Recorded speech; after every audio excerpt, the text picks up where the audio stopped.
আহনাফ, আহনাফ, তুমি কি করে পারলে এটা করতে আহনাফ?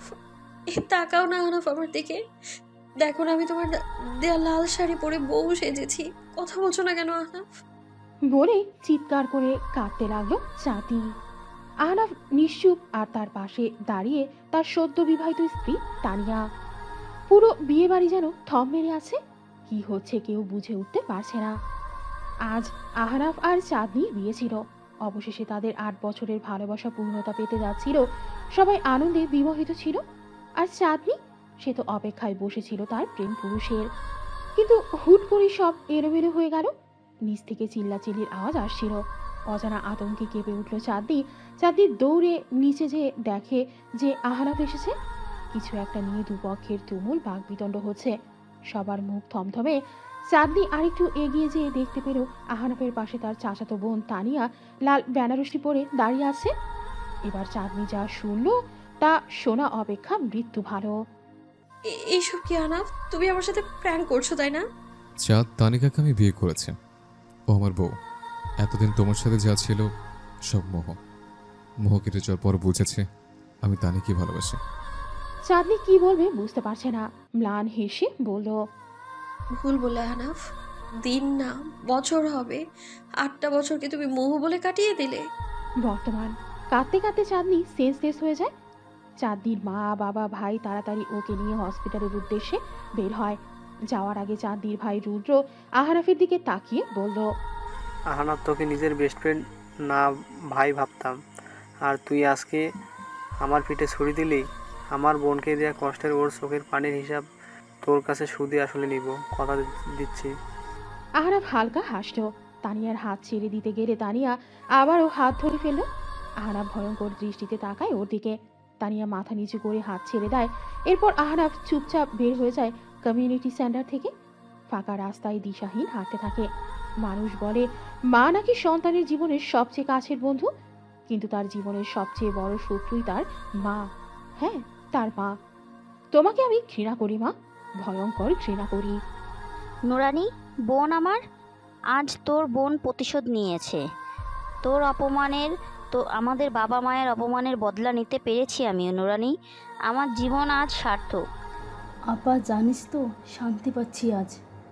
দুই বোন উচ্চ স্বরে হেসে উঠল। এই দুই মানবী কি আদৌ জানে যে নিজেদের সন্তানের সুখ আজ তারা নিজ হাতে মাটি দিয়ে এসেছে? চাঁদনি মরার মতো হসপিটালের বেডে শুয়ে আছে, মুখে অক্সিজেনের মাস্ক। চাঁদনির ভাইয়ের চোখ ভয়ঙ্কর লাল হয়ে আছে। না, সে কাঁদছে না, তার চোখে এখনই শুধুই প্রতিশোধ। আর সে ভালোভাবেই জানে কিভাবে প্রতিশোধ নিতে হয়। রুদ্র চাঁদনির হাত নিজের হাতের মুঠোয় নিয়ে বলল, বোন কথা দিচ্ছি, তোর চোখ দিয়ে পড়া প্রতিটি অশ্রুর ফোঁটার হিসাব ওদের দিতে হবে। তানিয়া আহনাফের রুমে বউ সেজে বসে আছে। আজ তার স্বপ্ন পূরণ হলো। ছোট থেকে এই একটা স্বপ্নই তো সে দেখে এসেছে। তানিয়া জানে আহনাফ চাঁদনিকে ভালোবাসে, কিন্তু সে এখন আহনাফের বিবাহিত স্ত্রী। আহনাফ ওকে ভালোবাসুক বা না বাসুক, তবু আহনাফ ওর হয়েই থাকুক, ওর কাছেই থাকুক। তানিয়া মনে করে ওর একার ভালোবাসাই যথেষ্ট ওদের এই বিবাহিত জীবনের জন্য। আর ওর বিশ্বাস একদিন না একদিন আহনাফকে এই সম্পর্ক মেনে নিতেই হবে। তারপর সে আর আহনাফ মিলে তাদের স্বপ্নে সংসার সাজাবে। কতদিন আর বউকে ছাড়া থাকবে? পুরুষ মানুষ বলে কথা ভেবেই লাজুক হাসল তানিয়া।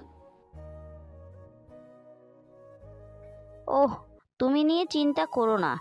আজ একটু কষ্ট পেয়েছে, তাই ও ড্রিঙ্কস করবে, হয়তো ফিরে আসবে। তুমি কি সত্যি ওর আসল মা পারভিন? একটু ওকে চিন্তা হয় না ছেলেটার জন্য? শোনো নাসির, আমার ছেলেকে আমি তোমার চাইতে ভালো চিনি। ওর সাহস কতটুকুনি আমার জানা আছে। যেই ছেলে আমার সামান্য হুমকি নিজের এত বছরের ভালোবাসার মানুষকে ছাড়তে পারে, সে আর যাই করুক নিজের কোনো ক্ষতি করবে না। তাই এত চিন্তা করো না, ঘুমাও। পারভিন, তুমি আজ নিজ হাতে নিজের ছেলের জীবন নষ্ট করলে। ও নাসির, এইসব 2 দিনের আবেগ, আজ আসে কাল নেই। আর আমাদের তানিয়া কি কম সুন্দরী দেখবে? ঠিকই, তোমার ছেলে কয়েক মাস পর তানিয়া প্রেমে হাবুডুবু খাচ্ছে। পারভিন, আমি সত্যি অপেক্ষায় আছি যেদিন তোমার 2 বোন নিজেদের ভুল বুঝতে পারবে, তোমাদের অন্যায় বুঝতে পারবে। কিন্তু ভয় হয় ততদিন আমি আমার ছেলেটাকে হারিয়ে না ফেলি। ক্ষণিকের জন্য পারভিন আর মনেও ভয় জাগে। কিন্তু পরক্ষণেই সে তা উড়িয়ে দিয়ে বিজয়ের হাসি হেসে শান্তির ঘুমে পাড়ি জমায়। এদিকে আহনাফ এতক্ষণ বাবা মায়ের রুমের সামনে দাঁড়িয়ে তার মায়ের বলা কথাগুলো শুনে স্তব্ধ হয়ে গেছে। যেই মেয়ের জীবন বাঁচাতে গিয়ে নিজের জীবনটা নষ্ট করলো, আজ শুনে সেসব কিছুই নাকি নাটক ছিল মায়ের। অতীত বরযাত্রী বের হওয়ার 30 মিনিট আগে হুট করে আহনাফের মা আহনাফকে ডেকে পাঠায়। সেখানে যায়, দেখে তার বাবা মা আর চাচা খালার পরিবার বসে আছে, আর একজন হুজুর কাগজে কি যেন লিখছেন। আহনাফকে দেখে ওর মা বলে উঠল, আহনাফ, আজ তোর আর তানিয়ার বিয়ে। মা, মজা করছো? একটু পরে বরযাত্রী বের হব, রেডি হও, যাও।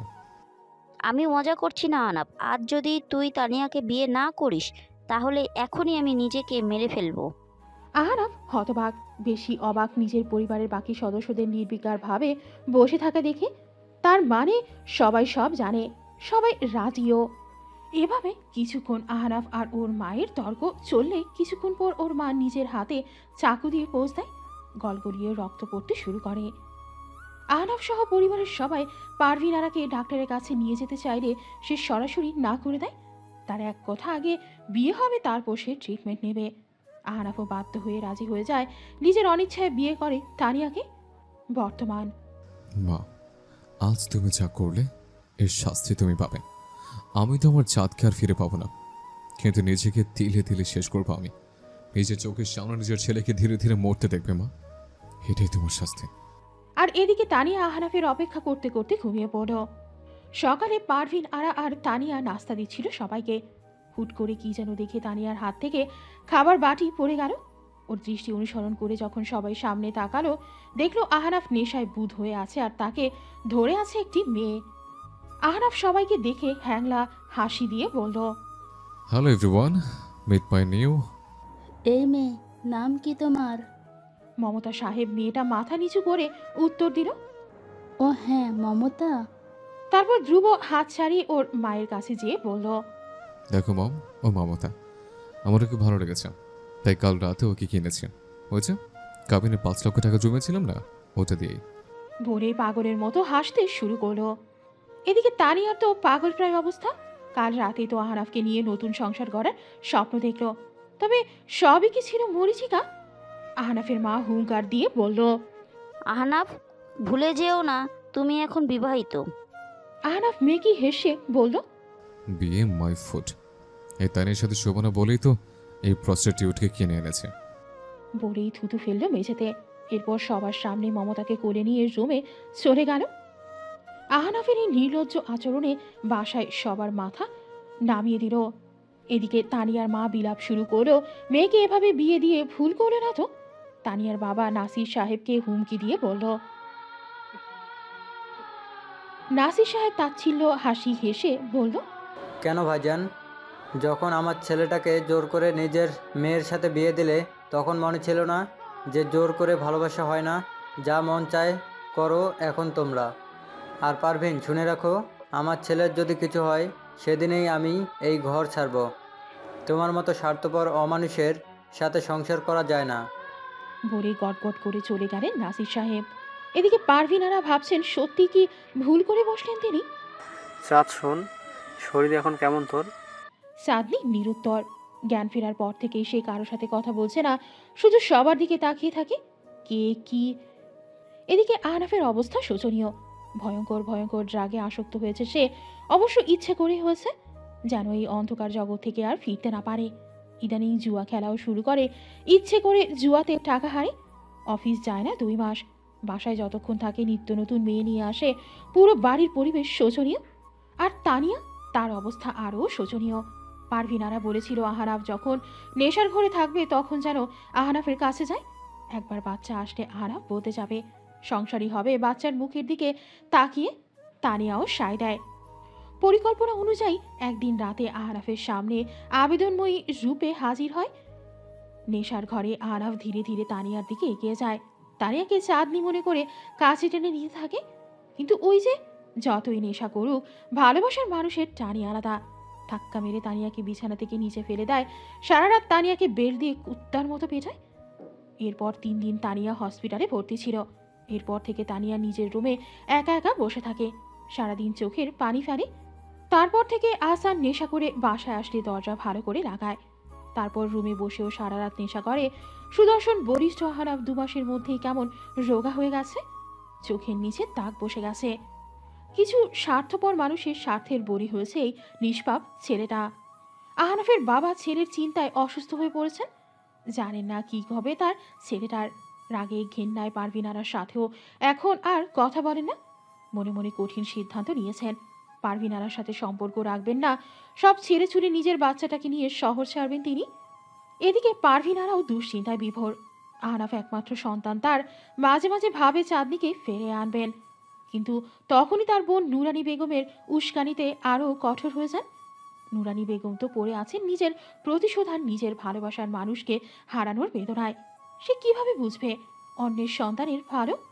বোকা পারভিনারাও বুঝল না যে নিজের সন্তানের জীবনে ধ্বংস নিজেই টেনে আনছেন। 1 মাস পর। আজকাল নূরের শরীর খুব একটা ভালো থাকে না, মাথা ঘোরায়, বমি বমি ভাব। হুট করে তার ফোন বেজে ওঠে, দেখে যে তার মা ফোন দিয়েছে। হ্যালো আম্মু, বলো। আজকে রাতেই রওনা দে, কালকে সকালেই তোকে যেন বাসায় দেখি। নূর ভয় পায়, এত তাড়াহুড়ো করে এভাবে মা ডেকে পাঠালো কেন? অজানা আশঙ্কায় বুক কেঁপে ওঠে তার।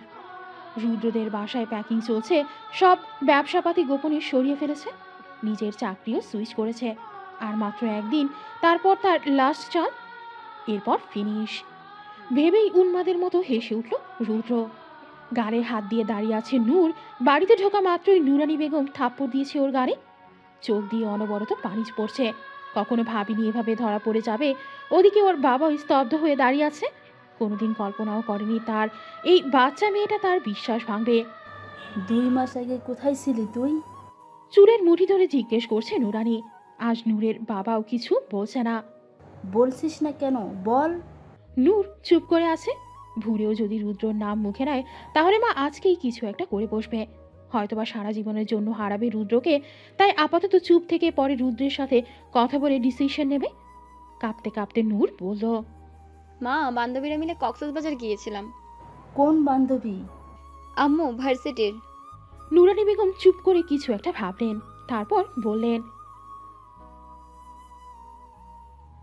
নূরের বুঝতে বাকি রইল না মায়ের পরের পদক্ষেপ কি। সে চেনে ভালোভাবেই তার মাকে। পিনে চমকে উঠল।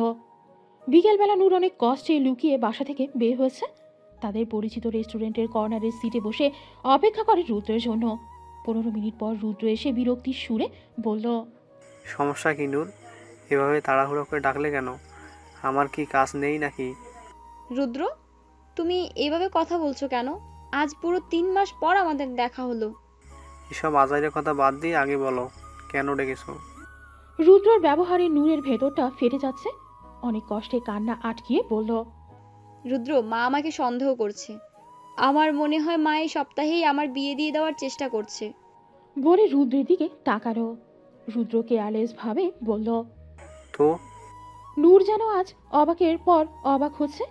রেগে গিয়ে বলল, তো দিয়ে কি বলতে চাচ্ছ তুমি? রুদ্র, ফাজলামি করছো? তোমার বউয়ের বিয়ের কথা চলছে আর তুমি এখনো এত উদাসীন? শুনো রুদ্র, আমি মোটেই ফাজলামির মোড়ে নই। আমি আমার বাড়ি ছেড়ে এসেছি। আমি আজকেই তোমার বাসায় উঠব। রুদ্র এবার চেয়ারে আরেকটু আরাম করে বসে বলল, কোন অধিকারে? মানে? মানে কোন অধিকারে তুই আমার বাসায় যাবি? এইভাবে তুই তুকারি করছো কেন রুদ্র? আমি বউ তোমার। প্রমাণ কি নূর? কোনো প্রমাণ আছে যে তুই আমার বউ? এবার নূর যেন আকাশ থেকে পড়ল। কাপা গলায় বলল, এসব কি বলছো রুদ্র? তুমি ফাজলামো করছো, তাই না?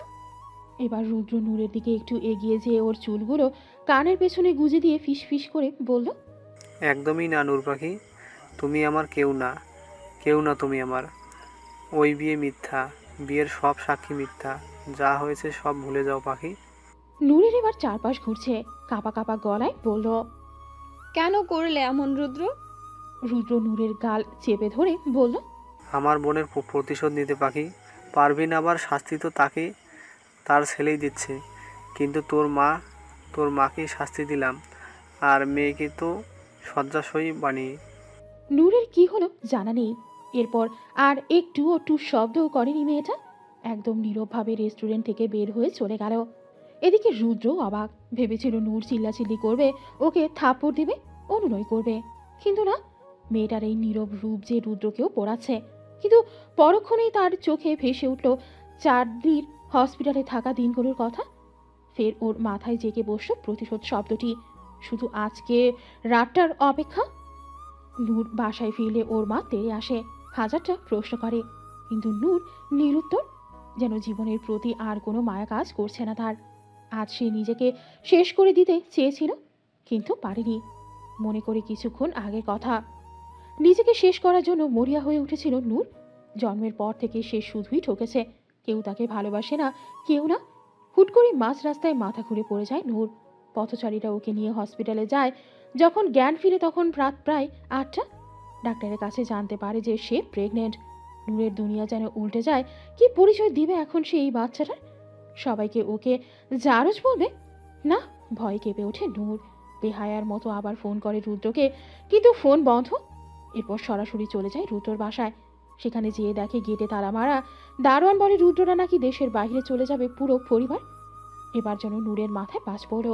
এই রাতের বেলায় গেল রুদ্রের বন্ধু নাফিসের বাসায়, যেই পা ধরে কেঁদে বলল, ভাইয়া, রুদ্র কোথায়? প্লিজ একটু বলুন, আমার বাচ্চাটাকে না হলে সবাই জারজ বলবে। নাফিস নিজেও জানে না রুদ্র কোথায়। এদিকে ফোনও বন্ধ। আবার বাচ্চার কথা শুনে নাফিস আরও ভয় পেয়ে গেল। প্রতিশোধের নেশায় মেয়েটার এত বড় সর্বনাশ করো। ওরা সব বন্ধুরা জানতো যে রুদ্র নূরকে বিয়ে করে বউ করে ঘরে তুলবে, এটাই প্রতিশোধ। কিন্তু রুদ্রের মনে যে পাপের খেলা চলছিল ভেবেই ঘেন্না লাগলো নাফিসের। অনেক কষ্টে রাত 11টায় নূরকে বাসায় পৌঁছে দিল নাফিস। কথা দিল রুদ্রকে খুঁজে বের করবে। কিন্তু রুদ্রকে খুঁজে পাওয়া কি এত সহজ? এই শহর থেকে নিজের সব হিসেব শেষ করে সে বের হয়েছে, আর ফিরবে না। আর তার শেষ চালা হবে কালকে সকালে। ততক্ষণে রুদ্র আর রুদ্রের পরিবার সবার ধরাছোঁয়ার বাহিরে। এমনকি আত্মীয়রাও জানে না কোথায় যাচ্ছে তারা। কিসের আত্মীয়? যারা তার বোনের বিপদের সময় নোংরা নোংরা বাক্য ছুঁড়েছিল, চায় না এমন আত্মীয় রুদ্র। এদিকে নূর তার মায়ের প্রশ্নের উত্তর না দিয়ে ঘরে চলে গেল। কাল সকালে শহর ছাড়বে সে। সে জানে রুদ্র আর ফিরবে না। সে আর চাচ্ছে না রুদ্র ফিরুক। নিজের বাচ্চাকে একটা ভালো ভবিষ্যৎ দেবে, একজন ভালো মা হবে। অতীতের কোনো ছায়া সে পড়তে দেবে না তার বাচ্চার উপর। আর রুদ্রকে কোনোদিনও সে ক্ষমা করবে না, কোনো দিনও না। কাঁদতে কাঁদতে ঘুমিয়ে পড়ল নূর। তীব্র যন্ত্রণায় ঘুম ভেঙে যায় নূরের। চোখ খুলে দেখে ওর মা ওর চুলের মুঠি ধরে টেনে হিঁচড়ে নামাচ্ছে আর নোংরা ভাষায় গালি দিচ্ছে। ব্যথায় কাঁপা গলায় নূর বলে উঠল, মা ছাড়ো আমাকে, ব্যথা পাচ্ছি। নুরানি বেগম রাগান্বিত স্বরে বলে উঠল, ব্যথা করে হারামজাদি, ব্যথা লাগে? তোর জন্য যে আমার মান সম্মান সব শেষ হয়ে গেল। তোকে কি এই জন্য জন্ম দিয়েছি আমি? এসব কি বলছো মা? কি করেছি আমি? এবার নুরানি বেগম নিজের ফোন নূরের দিকে ফিকে মারেন। নূর ফোন হাতে নিয়ে যা দেখলো তাতে ওর দুনিয়া উল্টে গেল জানো। বিছানায় রুদ্র নূরের গলায় মুখ ডুবিয়ে আছে এমন একটা ছবি ফেসবুকের সব জায়গায় ছড়িয়ে পড়েছে। যদিও নূরের চেহারা এখানে বোঝা যাচ্ছে না। নূর মনে মনে বলে উঠল, এটাই করার বাকি ছিল রুদ্র। আজ তুমি আমাকে পুরোপুরি শেষ করে দিলে। তোমাকে মৃত্যুর আগ পর্যন্ত ক্ষমা করব না। নূরের ভাবনার মাঝেই নুরানি বেগম আবার হাত তুলতে গেলে এবার নূরের বাবা যেয়ে আটকায়। তাকে ঘরের বাহিরে বের করে ভেতর থেকে দরজা আটকিয়ে দেয়। ধীরে ধীরে নূরের সামনে যেয়ে দাঁড়ায়। মাথায় আলতো করে স্নেহের স্পর্শ এঁকে দেয়। আদুরে কণ্ঠে ডেকে ওঠে, নূরমা, বাবার এমন কণ্ঠে মাথা তুলে তাকায় নূর। তুমি কি করতে চাও আম্মা? ওই ছেলেকে বিয়ে করতে চাও? তাহলে ওর পরই। কথার মাঝেই ওর বাবাকে থামিয়ে দেয় নূর। বলে, বাবা, আমি মুক্তি চাই এই শহর থেকে, আম্মুর থেকে, পরিচিত মানুষ থেকে, আর এই জীবন থেকে। হালকা হেসে মেয়েকে বুকে জড়িয়ে আসাদ সাহেব বললেন, যা মা, তোকে মুক্ত করে দিলাম। সন্ধ্যাবেলা পুরো এলাকা জুড়ে তাজা খবর। আসাদ সাহেবের একমাত্র মেয়ে মেহিনুর বিকেলের দিকে নদীতে ঝাঁপ দিয়ে আত্মহত্যা করেছে 2 বছর পর। সাত সোনা, আর কতদিন একা একা থাকবি বোন? ভাই আমি কতবার বলেছি আমি প্রস্তুত না। আর কত বছর লাগবে সাত? ধ্রুব ছেলেটা আর কতদিন অপেক্ষা করবে? ওর জন্য আমরা আবার নতুন করে জীবন শুরু করতে পেরেছি, ভুলে গেছিস? আমি কি অপেক্ষা করতে বলেছি? আর উনি আমাদের জন্য যা করেছেন আমি কৃতজ্ঞ, কিন্তু ওনাকে আমি আমার ভালো বন্ধু ভাবি ভাইয়া। আহনাফ হসপিটালে ভর্তি। ভয়ঙ্কর কিছু ড্রাগস নিয়মিত সেবন করে পুরো শরীরে কাটাছেঁড়ার দাগ। ওসব ড্রাগ নিয়ে নিজেই নিজেকে আঘাত করে। অনেকটা মানসিক ভারসাম্যহীনের মতো আচরণ করে সে। এই 2 বছর নেশার মধ্যে কতবার যে আত্মহত্যা করতে চেয়েছে হিসাব নেই। শরীরের কাটা জায়গাগুলোতে ইনফেকশন হয়ে গন্ধ বের হতে শুরু করেছে। চুল দাড়ি বড় হয়ে ভয়ঙ্কর লাগে এখন তাকে। তার মধ্যে আবার বাসা বেঁধেছে অসংখ্য রোগ। কিছুদিন আগেই ব্রেন স্ট্রোক করেছে। তাই আহনাফকে নিয়ে ঢাকায় এসেছে ওর বাবা মা। পারভিন আর তার স্বামী ক্যাবিনের বাইরে বসে আছে। ডাক্তার ভেতরে চেক আপ করছে। ডাক্তার বাইরে আসতেই দুইজন দৌড়ে গেল। ডাক্তার বললেন, দেখেন, আহনাফের যা অবস্থা, এখনই চিকিৎসা না দিলে তাকে বাঁচানো মুশকিল। কিন্তু সবচেয়ে ভয়ের ব্যাপার হচ্ছে আহনাফ নিজেই বাঁচতে চাচ্ছে না, যার কারণে ট্রিটমেন্ট ওর কাজে লাগছে না। তবুও আমরা চেষ্টা করছি। এখন খুশি তো তুমি পারবেন? আমার বাচ্চাটা শেষ পর্যন্ত মেরে ফেললে তোমরা 2 বোন। আমি যদি আমার আহনাফকে হারাই তাহলে সেদিনেই তোমার সাথে আমার সম্পর্ক শেষ। বলে কাঁদতে কাঁদতে কেবিনে গেলেন তিনি। এদিকে পারভিনারা নিশ্চুপ। কি বলবে সে? তার জেদের জন্যই তো তার ছেলের আজ এই অবস্থা। ওদিকে তানিয়াও 1 বছর আগে ডিভোর্স দিয়ে দিয়েছে আহনাফকে। 6 মাস হলো নতুন বিয়ে হয়েছে। আর অন্যদিকে আর বোন নুরানি মেয়েকে হারিয়ে এখন সব সময় নামাজে নিজেকে ব্যস্ত রাখে। মেয়ের জন্য চোখ ভাসায়। নুরানির স্বামী আসাদ সাহেব নূর মারা যাওয়ার 2 মাস পরেই দেশের বাইরে চলে যান। নুরানি হাজার আকুতি মিনতি করেও সে থামেনি। নুরানি নিজের ভুল বুঝতে পারে যে এই মানুষটাকে এতগুলো বছর অবহেলা করেছে সে, ভালোবাসেনি, অপমান করেছে। কিন্তু আজ সে বুঝতে পেরেছে সে অতীত নিয়ে পড়ে থেকে নিজের বর্তমানের সুখ নষ্ট করেছে। স্বামী সন্তান কারো খেয়াল রাখেনি, অযত্ন করেছে সব সময়। আজ সে সন্তানও হারালো, স্বামীকেও। গভীর রাত, সিগারেটের ধোঁয়ায় ভরে গেছে পুরো রূপ। চোখ দুটো লাল হয়ে আছে রুদ্রর। হাতে তার একটি মেয়ের ছবি। নূর পাখি, আমার নূর পাখি, এই পাখি কথা বলিস না কেন? তোকে খুব মনে পড়ে পাখি। নিজের হাতে তোকে শেষ করেছি আমি। মন চায় নিজেকে মেরে ফেলি, কিন্তু পরিবারের দিকে তাকিয়ে আর পারি না। নিজের প্রতি খুব ঘৃণা হয় জানিস তো। কেন তোকে এই প্রতিশোধের খেলায় জড়ালাম পাখি? তুই তো আমার নির্দোষ বোকা পাখি ছিলি। আচ্ছা, তুই কি বিয়ে করে নিয়েছিস পাখি? জানিস পাখি, ভয়ে তোর খোঁজ নিই না। যদি তোর পাশে অন্য পুরুষকে দেখি তাহলে সেদিনই মরে যাব আমি পাখি। কেঁদে ওঠে রুদ্র। ভালোবাসি তোকে নূর। এইদিকে, বাবা তোমার নাতিকে একটু সামলাও, আমি ভার্সিটিতে যাব, রেডি হতে হবে। আম্মা জান, সুষময় ছেলেটা ভালো। তো আমি কি করব বাবা? মা, বলছিলাম যদি জীবনটাকে আরেকটা সুযোগ দিতি। বাবা, সুযোগ দিয়েছি বলেই তো আজ এখানে আমি, না হলে তো সেদিনই মৃত্যুকে বরণ করতাম, যেদিন আমাকে চূড়ান্তভাবে ভেঙে দিয়েছিল। আচ্ছা বাবা, বাদ দাও এসব কথা। আমি আমার জীবনে আপাতত কাউকে জড়াতে ইচ্ছুক না। আমি আর আমার বাচ্চার সাথে ভালো আছি বাবা। নূরমা। বাবা প্লিজ আমাকে আর নূর বলে ডাকবে না। আমি কতবার বলেছি আমার নাম মেহেরিমা। নূর নামটা শুনতে চাই না আর আমি, বলেই বেরিয়ে গেল নূর। এদিকে ভরা চোখে দাঁড়িয়ে রইল নাসির সাহেব। জানে না মেয়েটার ভাগ্যে কি লেখা আছে। তার মেয়েটা যে জন্মের পর থেকেই দুঃখী। রুদ্র সোনা, মাম্মাম তোমাকে অনেক ভালোবাসে বাবা। তুমি, মাম্মাম আর নান্নান, আমাদের এই ছোট্ট পরিবার, আমাদের আর কাউকে লাগবে না বাবা, কাউকে না। বলেই বাচ্চাকে জড়িয়ে কাঁদতে লাগলো নূর। আজ চাঁদনির বিয়ে। আজ আবারও বউ সেজে এসেছে, তবে আহনাফ নয়, ধ্রুবর জন্য। এই যে আর একটু পর সে আরেকজনের নামে কবুল বলে সারা জীবনের জন্য অন্য কারো হয়ে যাবে। চাঁদনি বিড়বিড় করে বলল, ভালো থেকো আহনাফ। ভাবনার মাঝেই দরজায় টোকা পড়ল। নিচে গাড়ির শব্দ আসছে।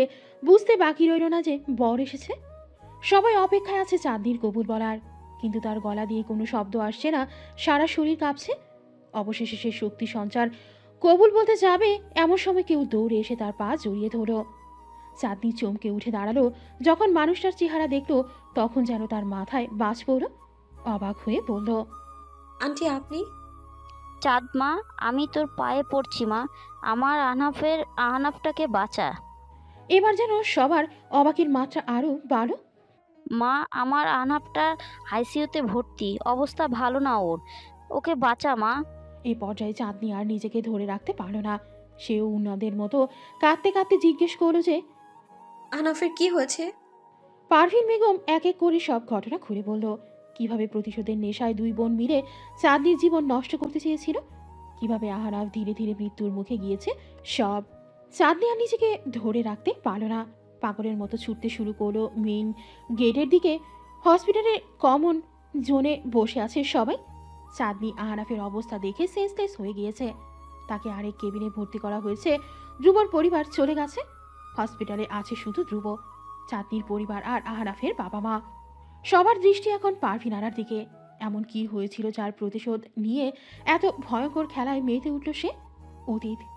পারভিন আরা তখন অনার্স সেকেন্ড ইয়ারে, আর ওনার ছোট বোন নুরানি বেগম ইন্টার সেকেন্ড ইয়ারে। নুরানি বেগমের তারই এলাকায় হাসান নামে একজনের সাথে 5 বছরের প্রণয়ের সম্পর্ক ছিল। সে সময় হাসান ছিল অনার্স লাস্ট ইয়ারের স্টুডেন্ট। একদিন খবর আসে হাসানের বিদেশ যাওয়ার ব্যবস্থা হয়েছে।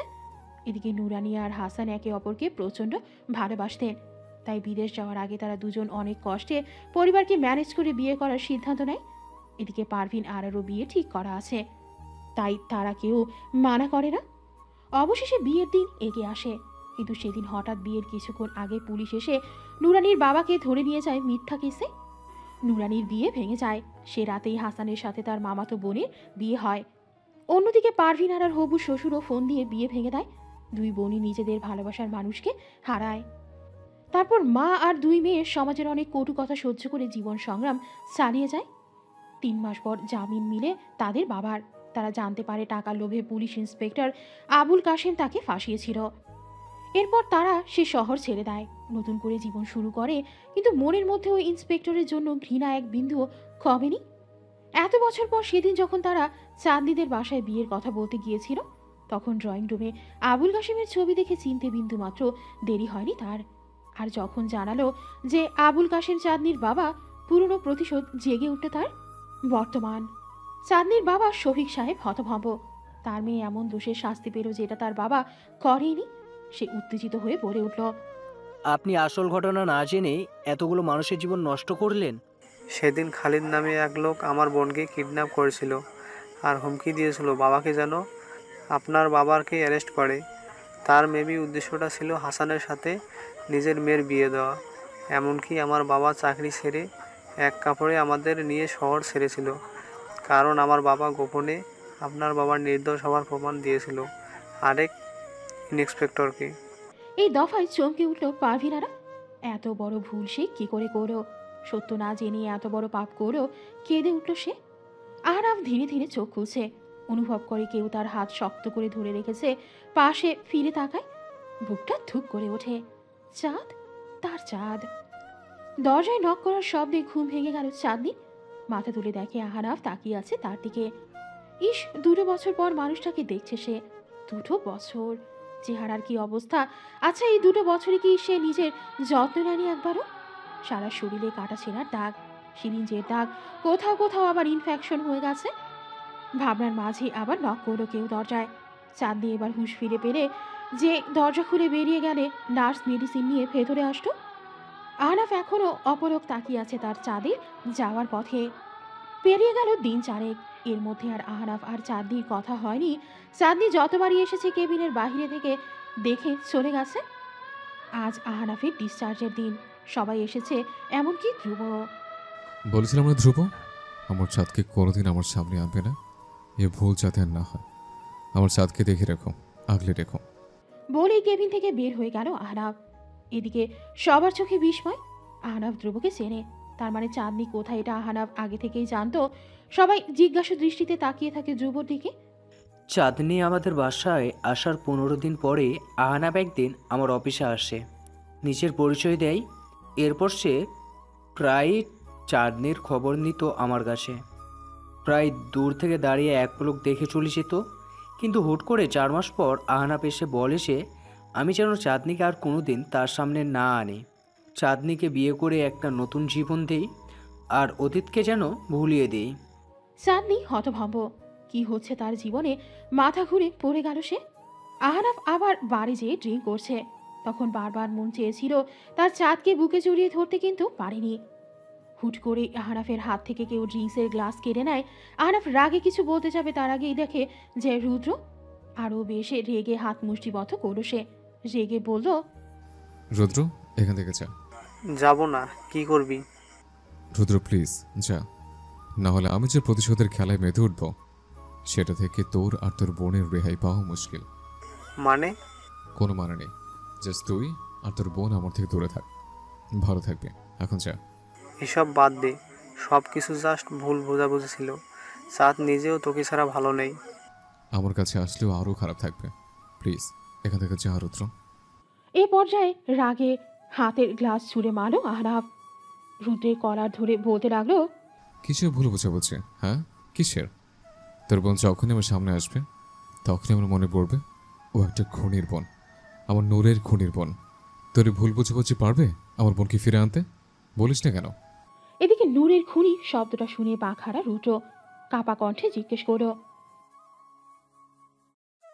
তাচ্ছিলের হাসি হাসল আহনাফ, বলল, একটা অবিবাহিত মেয়ে বিয়ের আগে প্রেগনেন্ট হলে তার ইন্টিমের সময়ের ছবিকে সোশ্যাল মিডিয়াতে ছেড়ে দিলে সে মেয়েটার কী করা উচিত? রুদ্র বল না, কী করা উচিত? জানিস, সবাই বলে অনেকে আত্মহত্যা করেছে, কিন্তু আমি জানি ওকে আর ওর বাচ্চাকে খুন করা হয়েছে। আর খুনিটা তুই।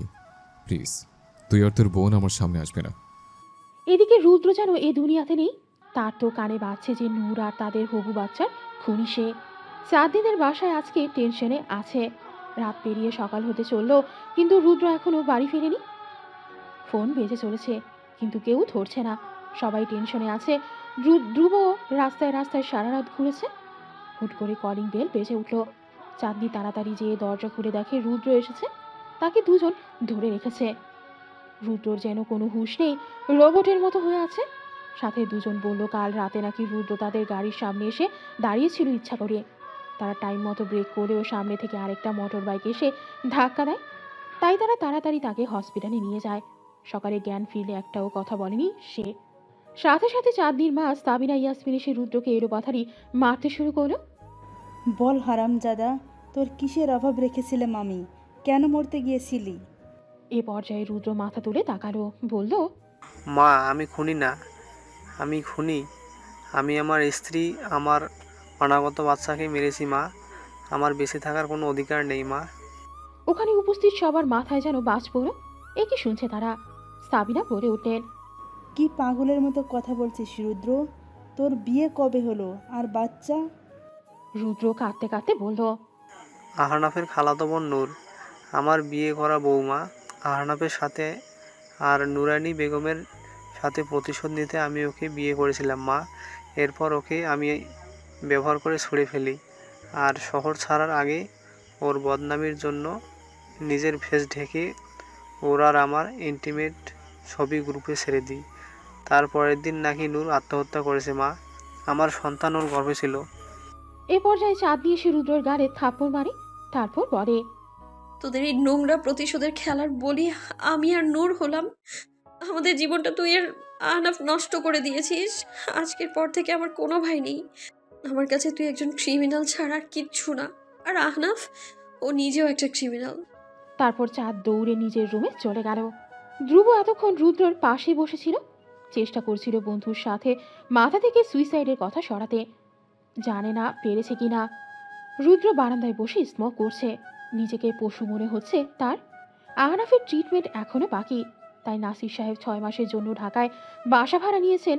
এখানেই আছেন এখন তারা। আহনাফ বেটা, বলেছিলাম কি চাঁদনির বাসায় আবার প্রস্তাব দেই। মানে? দেখ বাবা, এইসব মান অভিমান বাদ দিয়ে এখন নিজের ভালোবাসার মানুষটাকে নিজের করে নে। চাঁদনিও তোকে ভালোবাসে অনেক বাবা। চাঁদনির নামও যদি আর এই বাড়িতে উচ্চারিত হয় তাহলে আমি বাড়ি ছাড়বো বলে হন হন করে রুমে চলে গেল আহনাফ। চাচ্ছ না? আমি তোর যোগ্য নই রে। শুরুতে জায়গায় জায়গায় ঘা হয়েছে, ড্রাগ ছাড়া চলতে পারে না, 2 বার স্ট্রোক করেছে। ডাক্তার বলে দিয়েছে বাঁচবো না এইভাবে। কিভাবে নিজের হাতে তোর জীবনটা নষ্ট করে আমি বলতো? আর আমাদের ভালোবাসার বলি হয়েছে আমার ওর নিষ্পাপ বোন নূর। ওর লাশের উপর দিয়ে কিভাবে তোর সাথে সংসার করবো চাচ্ছ না? বলেই মদের বোতলে মুখ দিল। আজকাল আহনাফের কেন জানি খুব বাঁচতে ইচ্ছে করে। যে মৃত্যুকে সে স্বেচ্ছায় গ্রহণ করতে চেয়েছিল, আজকাল সেই মৃত্যুকেই ভয় পেতে শুরু করেছে সে। কেন জানি চাঁদনির সাথে একই পৃথিবীতে বেঁচে থাকতে ইচ্ছে করছে তার। সেজন্যই তো 1 মাস হলো নিয়মিত ডাক্তার দেখায়, নিজের যত্ন নেয়, ইয়োগা ক্লাস করে, সাইকোলজিস্টের কাছে যায়, আবার ভয় পায় যদি ঠুস করে মরে টরে যায় আবার। রুদ্র, কই রে তুই? একটু অনাথ আশ্রমে এসেছিলাম, আমার বউ বসার জন্য ছোটোখাটো একটা মিলাদের আয়োজন করেছি। আচ্ছা, ঠিক আছে। আর শোন, কাল সৌন্দর্যের ছোট বোনের বিয়ে, সময় মতো বের হোস। আচ্ছা। ফোন রাখতে গিয়ে হুট করে রুদ্রর চোখ পড়ল একটা 1 বছরের বাচ্চার দিকে। কি মায়াবী! আজ যদি তার বাচ্চাটা বেঁচে থাকতো, তারও তো 1 বছরই হতো। চোখে পানি এসে যায় রুদ্রের। আজ পুরো 2 বছর পর বাংলাদেশে আসলো নূর। তার বুকে রৌদ্র ঘুমিয়ে। নূরের বাবা গাড়ি আনতে গিয়েছেন। অজানা আতঙ্কে বুক কেঁপে উঠল নূরের। অতীত যদি আবার তার সামনে এসে দাঁড়াতো। ধ্রুবর সাথে চাঁদনি ব্যবসার কিছু কাঁচামাল কিনতে এসেছে দোকানে, আর ওর সামনের বিল্ডিংয়েই আহারাফ কাউন্সিলিংয়ের জন্য আসে। আজও এসেছে আহারাফ। ডক্টরের ওয়েটিং রুমে ওয়েট করতে করতে হুট করে জানালা দিয়ে তার চোখ যায় সামনের দোকানে। চাঁদনি আর ধ্রুব কোনো একটা বিষয় নিয়ে খুব হাসছে। এদিকে রাগ হাত মুষ্টিবদ্ধ করে আছে আহারাফ, কিন্তু বেচারা ভুলে গেছে যে নিজেই তো নিজের প্রাণপ্রিয়াকে ধ্রুবর হাতে তুলে দিয়ে এসেছে। ধ্রুব, জি ম্যাম, বলেন। আমার উপর রাগ হয় আপনার? ও মা, রাগ কেন হবে? এই যে আপনাকে বিয়ের আসরে ফেলে চলে গিয়েছিলাম, আমি তো অন্যায় করেছিলাম ধ্রুব। ধ্রুব কিঞ্চিত হেসে বলল, চাঁদ, ভালোবাসার মধ্যে কখনো কোনো বিনিময় প্রথা থাকতে নেই। আমি তোমাকে ভালোবাসি, এর মানে এই না যে তোমাকেও আমাকে ভালোবাসতে হবে। আর আমি তো সব জেনেই তোমাকে বিয়ে করতে গিয়েছিলাম যে তোমার মনে অন্য কারো বাস। চাঁদনি এবার ধ্রুবর মুখের দিকে তাকালো। মানুষটা এত ভালো কেন? একটা মেয়ে নিজের লাইফ পার্টনার হিসেবে এমনই একজন পুরুষ চায়। তখনই চাঁদনির মাথায় তার মায়ের বলা একটা কথা আসে, বিয়ে করো তাকে যে তোমাকে ভালোবাসে, তাকে নয় যাকে তুমি ভালোবাসো। জমকালো আয়োজনে সাজানো হয়েছে সৌন্দর্যদের বাড়ি। সৌন্দর্য ধ্রুবদের ভার্সিটির বন্ধু। ধ্রুব আর রুদ্র মাত্রই পৌঁছালো সেখানে। কি রে, এত লেট কেন তোরা? আরে বলিস না, এই ধ্রুব নায়ক সাজতে গিয়ে দেরি করেছে। 3 জন হেসে দিল। 3 বন্ধু খুনসুটিতে মেতে উঠল। নূর, তাড়াতাড়ি রেডি হ, বরযাত্রী বের হবে এক্ষুনি। জি ফুপিমণি, আমি রেডি। রোদ্দুরকে রেডি করিয়েই বের হচ্ছি। দেয়ালের সাথে চাঁদনিকে চেপে ধরে আছে আহনাফ। আর চাঁদনিও ছোড়ার জন্য তখন থেকে ছটফট করছে। চাঁদনি যত ধস্তাধস্তি করছে, আহনাফ তত বেশি কাছে যেয়ে ওকে চেপে ধরছে। অবশেষে হার মানে চাঁদনি। আহনাফ যতই অসুস্থ হোক না কেন, ওর শক্তির কাছে চাঁদনি স্থির। আহনাফ চাঁদনির মাঝে মনে হয় আর 1 ইঞ্চিও ফাঁক নেই। আহনাফের গরম নিঃশ্বাস চাঁদনির গালে ঠোঁটে পড়ছে। রাগান্বিত কণ্ঠে জিজ্ঞেস করে, ধ্রুবর সাথে এত কি তোর? চাঁদনির সাথে সাথে মুখ ঘুরিয়ে নেয়, কড়ার স্বরে বলে ওঠে, সমস্যা কি আপনার? এভাবে একটা মেয়েকে বিনা অধিকারে স্পর্শ করতে পারেন না আপনি? অভদ্রতা এগুলো ছাড়েন আমায়। আর ধ্রুব আমার হবু স্বামী, অবশ্যই এতদিনে আমার স্বামী হয়ে যেত। যাই হোক, ছাড়ুন এবার। আহনাফ করুণ চোখে তাকালো চাঁদনির দিকে। একটু দূরত্বে থেকে জিজ্ঞেস করো, কোনো অধিকার কি নেই আমার চাঁদ? চাঁদনি আগের মতোই কড়ার স্বরে বলল, না, নেই। সত্যি বলতে সেদিন হসপিটালে আপনার জ্ঞান আসার আগ পর্যন্ত অধিকার ছিল, কিন্তু সেদিন হসপিটালে যখন আপনি নিজের হাতে আমার হাত ধ্রুবর হাতে দিলেন, ঠিক তখন থেকে আপনার প্রতি আমার ভালোবাসাটাও মরে গেল। তুমি ভুল বুঝছো চাঁদ, সেদিন ওসব করার কিছু কারণ ছিল। আসলে জানো তো আহনাফ, ভুল শুদ্ধ দুটোর চিন্তাই বাদ দিয়েছি বহু আগে। তুমি বলো না আহনাফ যে রুদ্ধ ভাইয়া নূরের মৃত্যুর জন্য দায়ী? আসলে সত্যিটা কি জানো? তুমি নিজেই নূরের খুনি। আজ এতগুলো মানুষের জীবন নষ্টের একমাত্র দায়ী তুমি এই জন্য। আহনাফ মাথা নিচু করে কথা শুনছে চাঁদনির অভিযোগ। চাঁদনি আবার রুষ্ট কণ্ঠে বলল, নূর তোমার খালাতো বোন ছিল, তবুও তোমার এত কষ্ট? তাহলে ভাবো তো, আমি তো রুদ্র ভাইয়ের আপন বোন। সেদিন হসপিটালে যখন মৃত্যুর সাথে লড়াই করছিলাম, আমার ভাইয়ের কেমন লেগেছিল। আজ তুমি রুদ্র ভাইয়াকে ব্লেম করো যে নূরের মৃত্যুর জন্য সে দায়ী। তাহলে সেই দিন যদি হসপিটালে আমি মরে যেতাম, তখন কে দায়ী হতো তখন আহনাফ? আসলে জানো তো, তোমরা মা ছেলে সবগুলোই একই। শুধু নিজেদের কথাই ভাবো, নিজেদের কষ্টের কথাই ভাবো, কিন্তু অন্যেরা কোন সিচুয়েশনে আছে তা তোমরা কোনোদিনও ভাবো না। আর হ্যাঁ, ভুলেও আমার সামনে আসবে না। তোমার মতো কাপুরুষকে আমি আর আমার জীবনে চাই না, যে প্রথমে মায়ের দোহাই দিয়ে আমায় ছেড়েছে আর আরেকবার মৃত বোনের দোহাই দিয়ে। বলেই হনহন করে চলে গেল চাঁদনি। এদিকে নির্বাক তার যাওয়ার পানে তাকিয়ে আছে আহনাফ। আসলেই তো সে নিজেই দায়ী। হুট করে বুকে হাত দিয়ে রাস্তায় লুটিয়ে পড়ল আহনাফ। তীব্র যন্ত্রণার মাঝেও মনে মনে বলল, চাঁদ পাখি, আমাকে ক্ষমা করে দিও। এদিকে আগন্তুকের গলার ভয়ে শুনে পুরো শরীর শীতল হাওয়া বয়ে গেছে রুদ্রর। এবার ভয়ঙ্করভাবে কাঁপছে সে। না, সে ভুল হতে পারে না, এটা তার নূরের কণ্ঠ। বাচ্চাটাকে বুকের সাথে জড়িয়ে পেছনে ঘুরল রুদ্র। এবার যেন রুদ্রর মনে হচ্ছে সে এই দুনিয়াতেই নেই। কি দেখছে সে? কাকে দেখছে? আরে কি করছো সৌন্দর্য ভাইয়া, কই বাবু? বলেই সামনে তাকাতেই পা থেমে গেল নূরের। যেই অতীত থেকে পিছু ছাড়াতে 2 বছর ধরে দেশের বাইরে সে, যে অতীত তার জীবনটাকে শেষ করে দিল, আজ আবারও সে অতীত তার সামনে দাঁড়িয়ে। এরপর দ্বিতীয় দফা অবাক হলো রুদ্রর করে রৌদ্রকে চুপচাপ ঘুমিয়ে থাকতে দেখে। তবে এই অবাক হওয়ার রেশ বেশিক্ষণ থাকলো না। অতীতের কথা মনে করে তার পুরো মন ঘৃণায় ছেয়ে গেল। ঝড়ের গতিতে যে রুদ্রর কোল থেকে রৌদ্রকে কেড়ে নিয়ে বাহিরের দিকে ছুটল সে। এদিকে নির্বাক রুদ্রর হুঁশ ফিরল এতক্ষণে। সেও নূরের পেছনে ছুটছে। চিৎকার করে ডাকছে রুদ্র, নূর প্লিজ থামো, আমার কথাটা একবার শোনো, প্লিজ থামো নূর। কিন্তু নূরের যে থামার নয়, সে তাড়াতাড়ি সিএনজিতে উঠে পড়ল। এদিকে রাস্তায় উদ্ভ্রান্তের মতো ছুটতে গিয়ে মুখ থুবড়ে পড়ল রুদ্র। সৌন্দর্য আর রুদ্র, ধ্রুব যেহেতু ওদের পেছনেই আসছিল, ওরা তাড়াতাড়ি যে রুদ্রকে ওঠালো। রুদ্র কাঁদতে কাঁদতে বলতে লাগলো, ধ্রুব থামাও আমার নূরকে প্লিজ, আমার বাচ্চাটাকে এনে দে প্লিজ, আমি মরে যাব ওদের ছাড়া। সৌন্দর্য আর ধ্রুব যেন আকাশ থেকে পড়ল। এদিকে ধ্রুব অবাক নূর বেঁচে আছে শুনে, অন্যদিকে সৌন্দর্য অবাক মেহেরিমা নূর রুদ্রের বউ শুনে। সৌন্দর্য এবার বলল, রুদ্র, আমি জানি না তোর আর মেহেরিমার মাঝে কি হয়েছে। ও আমার দুঃসম্পর্কের কাশিন। আমাদের বাসায় আছে আঙ্কেল আর মেহেরিমা। এখন ওকে একা থাকতে দে, তারপর ওর কাছে যাস। রুদ্র মাথা নাড়ালো। বুঝলো সে। ওরা দুজন রুদ্রকে নিয়ে গাড়িতে উঠিয়ে দিল। কলিং বেলের শব্দে মিসেস রুমা যে দরজা খুলে দিল, কিন্তু সামনে তাকিয়ে দেখে বিধ্বস্ত রূপে দাঁড়িয়ে আছে রুদ্র। দরজা লাগিয়ে রুদ্রর কাঁধে হাত রাখতেই আচমকা মায়ের পা জড়িয়ে চিৎকার করে কাঁদতে লাগলো সে। চাঁদনি আর ওর বাবাও কান্নার শব্দের দৌড়ে আসতো। ভাইয়ের এই অবস্থা দেখে নূরেরও ভয় গলা শুকিয়ে গেল।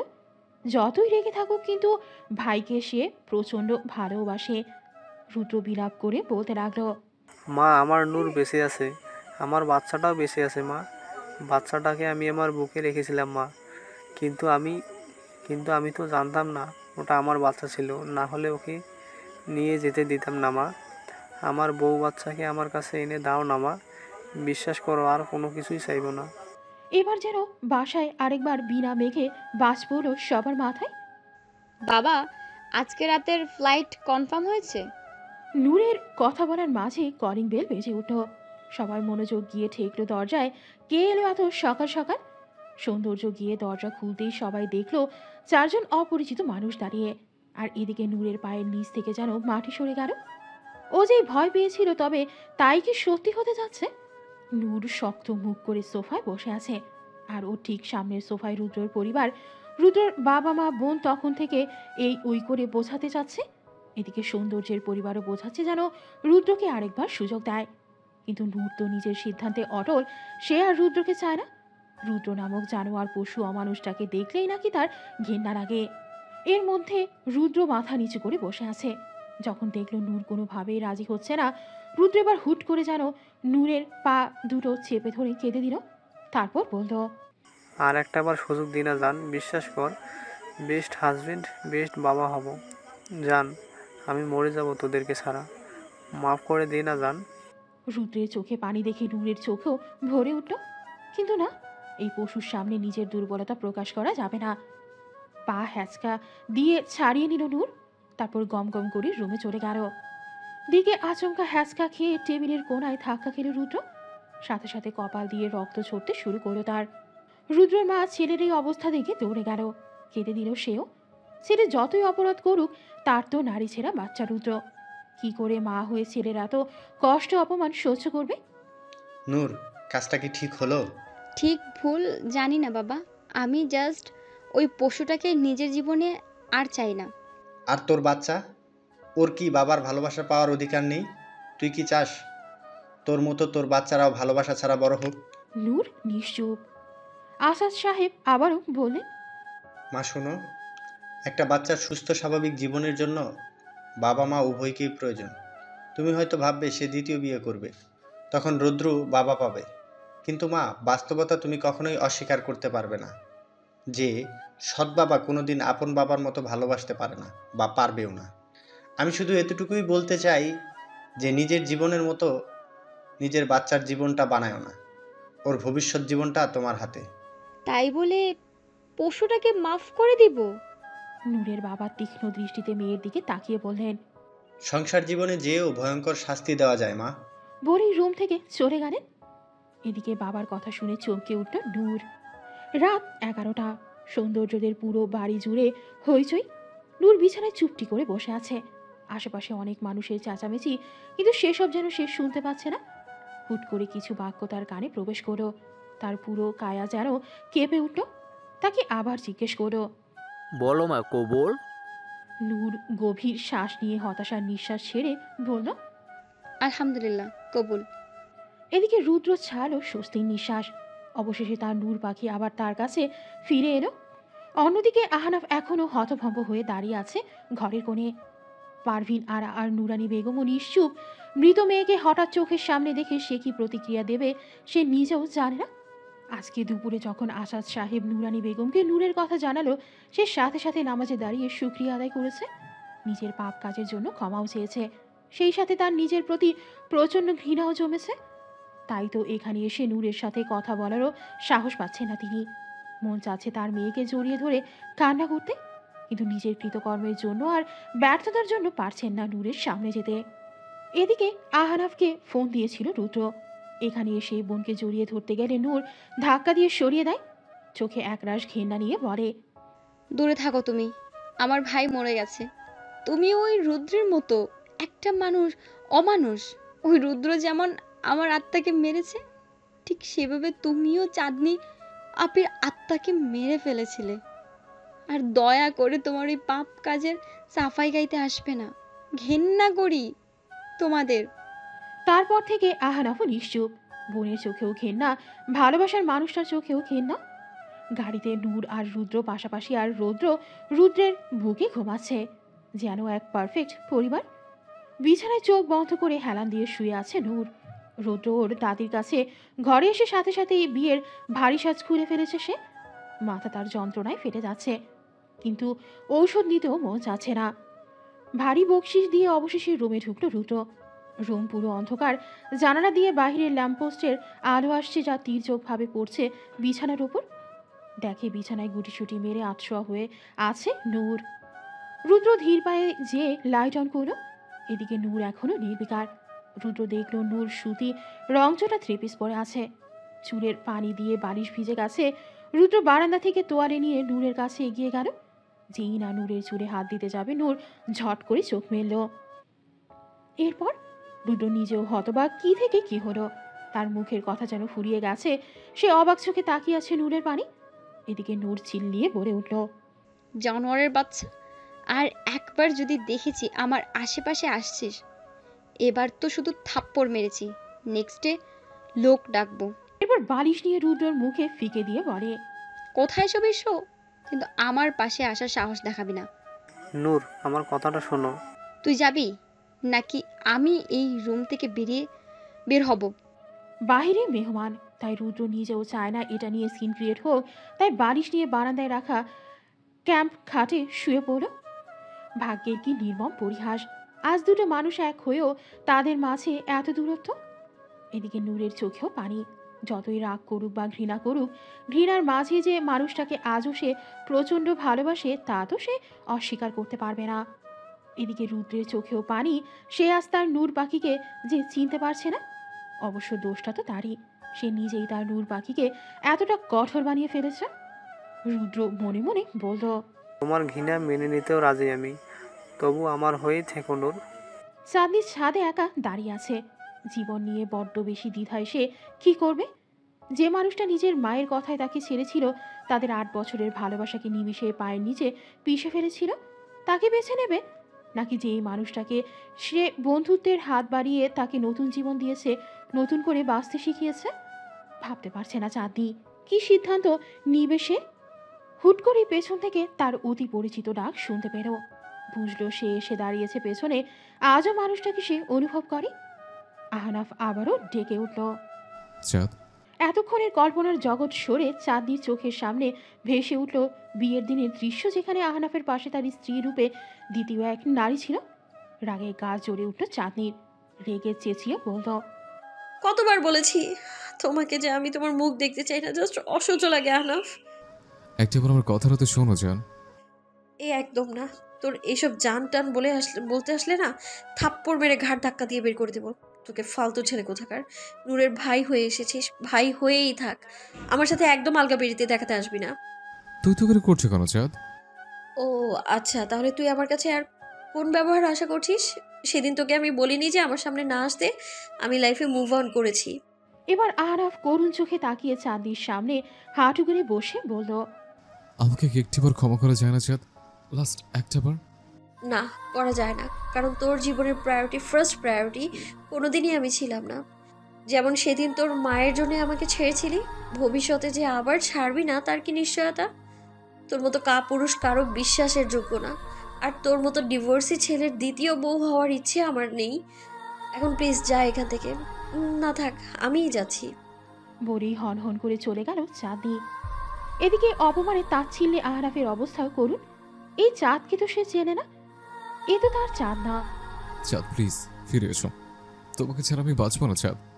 কাঁদতে কাঁদতে আকাশের দিকে তাকিয়ে কথাগুলো বলল আহনাফ। 2 মাস অতিবাহিত হয়েছে। রুদ্র নূরের সম্পর্কের এখনো কোনো উন্নতি হয়নি। ঠিক আগের মতোই নূর বারান্দায় উদাস ভঙ্গিতে বসে আছে। রুদ্র ওর ফুপির কাছে এর মধ্যে নূরের মা 2 বার এসেছিল, কিন্তু নূর কথা না বলে রুমে ঢুকেছিল। মাথা নিচু করে নুরানি বেগম প্রস্থান করেন সেবার। এ নিয়ে নূরের বাবা আসাদ সাহেব বেশ খেপেছেন নূরের ওপর। মানছে সে যে নুরানি বেগম একটা সময় অনেক বড় বড় ভুল করেছেন, কিন্তু সে তো এখন অনুতপ্ত। মা হয়ে মেয়ের পা পর্যন্ত ধরেছে, তবু মন গলে না নূরে। এবার যা হচ্ছে তা বেশি বেশি। রাগ করে আজ 7 দিন হলো আসাদ সাহেব নূরের সাথে কোনো প্রকার যোগাযোগ করেন না। স্ত্রী তার যতই খারাপ হোক, সে প্রচন্ড ভালোবাসে তাকে। সবচেয়ে বড় কথা হলো নুরানি বেগম অনুতপ্ত। বারবার যে মেয়ের সামনে মাথা নত করেছে, কিন্তু মেয়ের হয়ে মাকে এভাবে বারবার ফিরিয়ে দিয়ে যে অপমান নূর করেছে, সেটার কোনো ক্ষমা হয় না। এরপর হয় নূর যে ওর মায়ের কাছে ক্ষমা চাইবে, না হয় আসাদ সাহেব আর কোনোদিনও নূরের মুখ দেখবেন না। পুরনো কথাই ভাবছিল নূর। সে নিজেও জানে না সে কি করবে। এই যে সেদিন মাকে অপমান করলো, সে কি কাঁদেনি? বাথরুমে ঢুকে মুখে তোয়ালে চেপে ধরে কেঁদেছে সে। রুদ্রের সাথে যে কুকুরের মতো আচরণ করে, এতে রুদ্র যতটা না কষ্ট পায়, এর চেয়ে 1000 গুণ বেশি কষ্ট পায় নূর। কিন্তু সে কেন জানি পারছে না মাফ করতে কাউকে। বারবার সেদিন বিকেলের দৃশ্য মনে পড়ে, যখন এলাকার সবাই তার ভাইরাল হওয়া ছবি নিয়ে নোংরা কথা বলছিল। কেউ কেউ বলছিল, ইস মামা, মেয়েটার উপরে যদি চাদরটা না থাকতো, খাসা একটা ফিগার দেখতে পাইতাম। এগুলো কি? এর চেয়েও ভয়ঙ্কর আর নোংরা কথা বলা হয়েছিল নূকে উদ্দেশ্য করে। আর মা ছোটবেলায় যখন জ্বরে পড়তো, কোনোদিন মাকে পাশে পায়নি। শুধু সেটা কোনো সময় তার মা তার পাশে ছিল না। উল্টো কেউ ওর নামে বিচার দিলে সত্য মিথ্যা যাচাই না করে এসে নূরকে মারত, নোংরা ভাষায় গাড়ি দিত। একসময় মায়ের ভয়ে নূর কারো সাথে মেশাই বন্ধ করে দিল। একা একাই রুমে থাকতো, যেন এটাই তার জগৎ। আসলে সবকিছু মিলিয়ে মানসিক রোগীতে সে পরিণত হয়েছে। অতীতের ভয়ঙ্কর দিন মনে পড়লেই সে আর নিজেকে সামলাতে পারে না। ভাবি, হুট করে চাঁদনির ডাকে হুঁশ ফিরল নূরে। তাড়াহুড়ো করে চোখ মুছে বলল, আরে চাঁদ আপি, আসো বসো। দেখছো না সকাল থেকে রুম গোছাই হয়নি, সারা ঘরে এই ফাজিলটার খেলনায় ভর্তি। চাঁদনি হেসে নূরের পাশে বসল, তারপর বলল, ভাইয়াকে তো মাফ করে দিলেও পারো ভাবি। নূর তাচ্ছিল্য হেসে তাকালো চাঁদনির দিকে, বলল, তুমি পেরেছো আহনাব ভাইয়াকে মাফ করতে? নূর আবারও বলল, আপি, তোমার ভাই আমার সাথে যা করেছে তার শিখি পরিমাণও তো আমার ভাই তোমার সাথে করেনি। আমার ভাই তো জাস্ট বিয়ের দিন বিয়েটা ভেঙেছে। তোমার পক্ষে মুভ অন করাটা অতটাও ইজি ছিল না। অবশ্য করেছো। ধ্রুব ভাই তোমার বর্তমান, কিন্তু আমার কথা একবার ভেবে দেখেছো? 5 বছরের সম্পর্ক ছিল তোমার ভাই আর আমার। তোমার ভাই জানতো আমার অতীত সম্পর্কে, যে কতটা যে ছোট থেকে কতটা ট্রমার মধ্যে বড় হয়েছি। তোমার ভাই জানতো, তার জন্য আমি হাসি মুখে নিজের জীবনটা দিয়ে দিতেও রাজি ছিলাম। তোমার ভাই জানতো সে আমাকে ছেড়ে দিলে আমি বাঁচবো না, কিন্তু সে কি করলো জানো? আমার এই নিষ্পাপ মনটাকে নিয়ে খেললো, বিয়ের নামে আমার শরীরটাকে ভোগ করলো। এরপর বিয়েটাকে অস্বীকার করে সে চলে গেল। চাঁদাপি, জানো তো আমি সেদিন সুইসাইড করতে গিয়েছিলাম, কিন্তু যখন জানতে পারলাম যে আমি প্রেগনেন্ট, আমি আর পারিনি আমার অনাগত বাচ্চাটাকে মারতে। বুঝতে পারতেছো চাঁদাপি? আমি প্রেগনেন্ট ছিলাম, কিন্তু বাচ্চার বাপ পলাতক। আমার বাচ্চাটা দুনিয়াতে আসলে সে চারজ হিসাবে পরিচিত পাবে জেনেও আমি বাচ্চাটাকে জন্ম দেওয়ার সিদ্ধান্ত নিলাম। কিন্তু পরের দিন সকালে এর চেয়েও বড় সারপ্রাইজ পেলাম। তোমার ভাই নিজের চেহারা ব্ল্যাক করে আমাদের ইন্টিমেট মুহূর্তের ছবি নেটে ছেড়ে দিয়েছিল। বুঝতে পারছো আপি কি কি করেছে তোমার ভাই? আর তুমি এসেছো আমার ভাইয়ের সাফাই গাইতে। তুমি আমার ভুল বুঝছো নূর। আমি তো শুধু তুমি শুধু কি? হ্যাঁ কি? আর আহনাব ভাইয়ের দোষ দাও তুমি? আহনাব ভাইয়া জায়গায় তুমি থাকলে কি করতে বলো? সেদিন যদি আহনাব ভাইয়ের জায়গায় তুমি থাকতে, আর তোমার বাবা যদি বিয়ের কিছুক্ষণ আগে হাতের রক কেটে বলতো তুমি যতক্ষণ না অন্য কাউকে বিয়ে করবে ততক্ষণ সে ডক্টরের কাছে যাবে না, এটা শোনার পর কি করতে তুমি বলো? উত্তর আছে? তুমি কি জানো শুধুমাত্র নিজেকে ধীরে ধীরে মেরে ফেলতে আহনাব ভাইয়া কত ভয়ঙ্কর ভয়ঙ্কর ড্রাগ নেওয়া শুরু করেছিল? বিশ্বাস না হলে ভাইয়ার ডক্টরকে যেয়ে জিজ্ঞেস করো। মানুষটা তিল তিল করে নিজেকে শেষ মেরেছে এই 2 বছরে। তুমি তো এখনে ধ্রুব ভাইয়ের বুকে মাথা রেখে লাইফে ঠিকই মুভ অন করেছো, আর আমার ভাই তার বিয়ের 1.5 বছরও তার বউ তানিয়াকে ছুঁয়েও দেখেনি। চাঁদনি অশ্রুসিক্ত নয়নের নূরকে কাপা গলায় বলল, নূর প্লিজ চুপ করো। এই দফায় নূর আরো রেগে চেঁচিয়ে উঠল। নূরের চেঁচামেচিতে বাসার সবাই চলে এলো। নূর চেঁচিয়ে বলল, কি চুপ করব? হ্যাঁ কি চুপ করব? তোমরা 2 ভাই বোন চরম লেভেলের স্বার্থপর। তোমরা শুধু বুঝো নিজেদের কষ্ট। অন্য মানুষ যে কষ্ট থাকতে পারে, অন্যরাও যে কষ্ট পায়, এটা তোমাদের বুঝো না। চাঁদনিকে কাঁদতে দেখে রুদ্র এগিয়ে এলো। ক্রোধে নূরকে বলল, তোমার সমস্যাটা কি নূর? তোমার আমার সাথে সমস্যা আমাকে বলো। আমাকে অপমান করো, আমার পরিবারকে এসবের মাঝে আনছো কেন? নূর এবার তাচ্ছিল্য হেসে বলল, তোমার পরিবার? সিরিয়াসলি? তাহলে আমি কে রুদ্র? রুদ্রের বুকটা এবার মুচড়ে উঠল। কি বলে ফেললো সে? তার ভাবনার মাঝে আবারও নূর বলল, আমি জানতাম তুমি কোনোদিন পরিবর্তন হবে না। এখনো যদি তোমাকে তোমার পরিবার আর আমার মাঝে কোনো একটা চুজ করতে বলা হয় তাহলে তুমি আবারও তোমার পরিবারকে চুজ করবে রুদ্র। আবারও কখনো যদি আমার পরিবারের জন্য তোমার পরিবারের কোনো ক্ষতি হয়, তবে তুমি আমার উপরে প্রতিশোধ নেবে। আসলে তোমার ফার্স্ট প্রায়োরিটি সবসময় তোমার পরিবার থাকবে রুদ্র। আমি শুধুমাত্র একটা সেকেন্ড অপশন। বলে তাচ্ছিল্য হাসল নূর। চাঁদনি পরিস্থিতি সামলাতে বলল, নূর ভুল বুঝছো তুমি। নূর যেন আজ আর নিজের মধ্যে নেই, চেঁচিয়ে বলল, এই তুই চুপ থাক।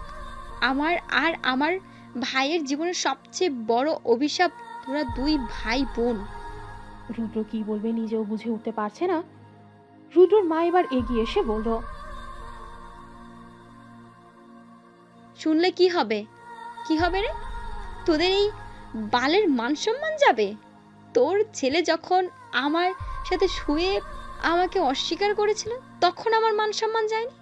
যখন তোর ছেলে আমার পেটে বাচ্চা দিয়ে পালিয়ে গিয়েছিল তখন আমার মান সম্মান যায়নি? যখন তোর ছেলে আমাদের এক বিছানায় শুয়ে...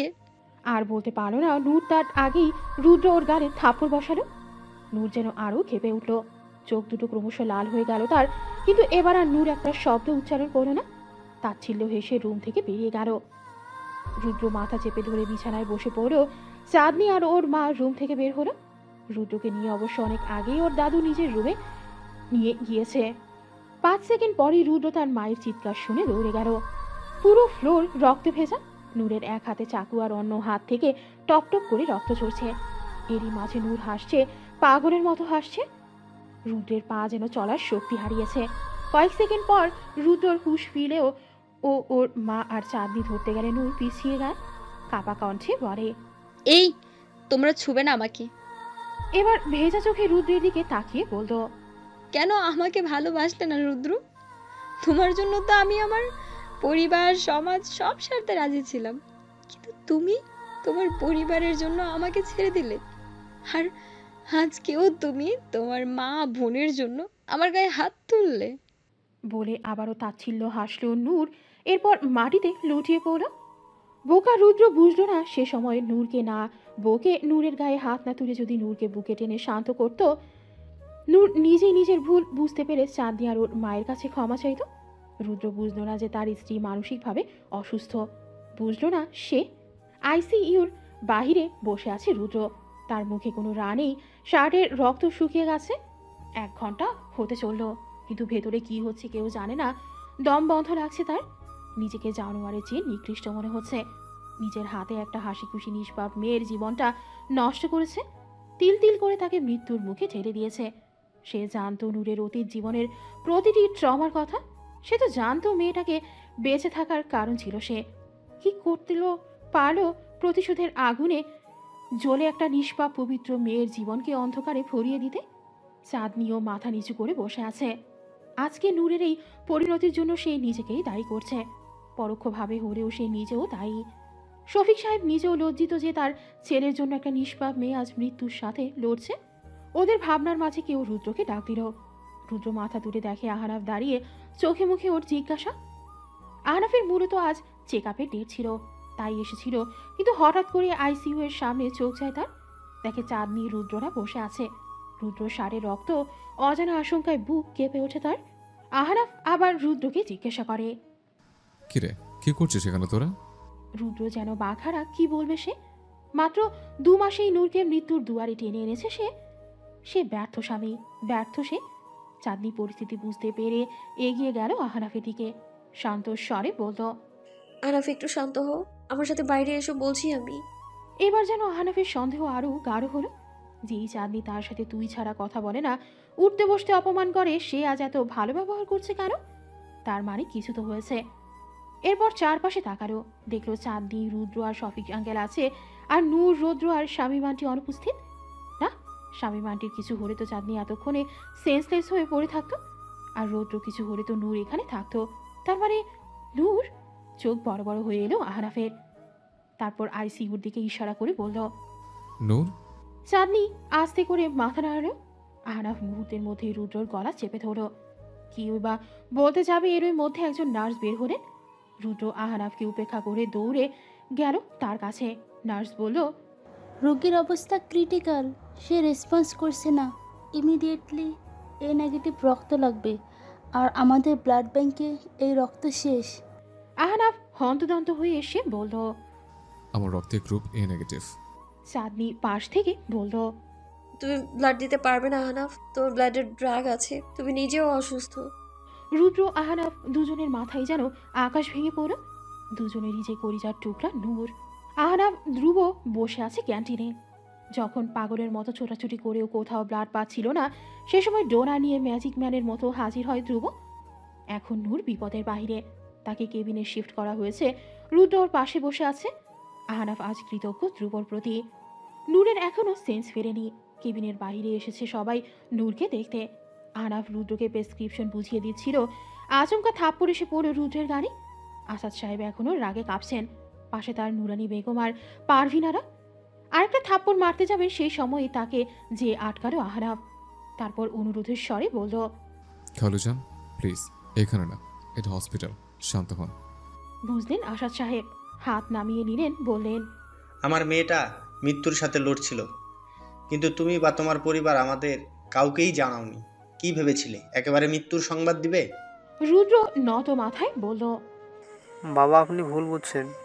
আসাদ সাহেব আরও রেগে বলে উঠলেন, কি ভুল বুঝছি? হ্যাঁ কি?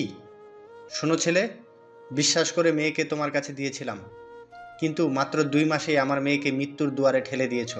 বিশ্বাস ভেঙেছ আমার। তাই এখন আর নূরকে আমি এই নরকে রাখবো না। আজকেই আমি ওকে নিয়ে চলে যাব। এটাই শুধু বাকি ছিল। এখন কি হবে?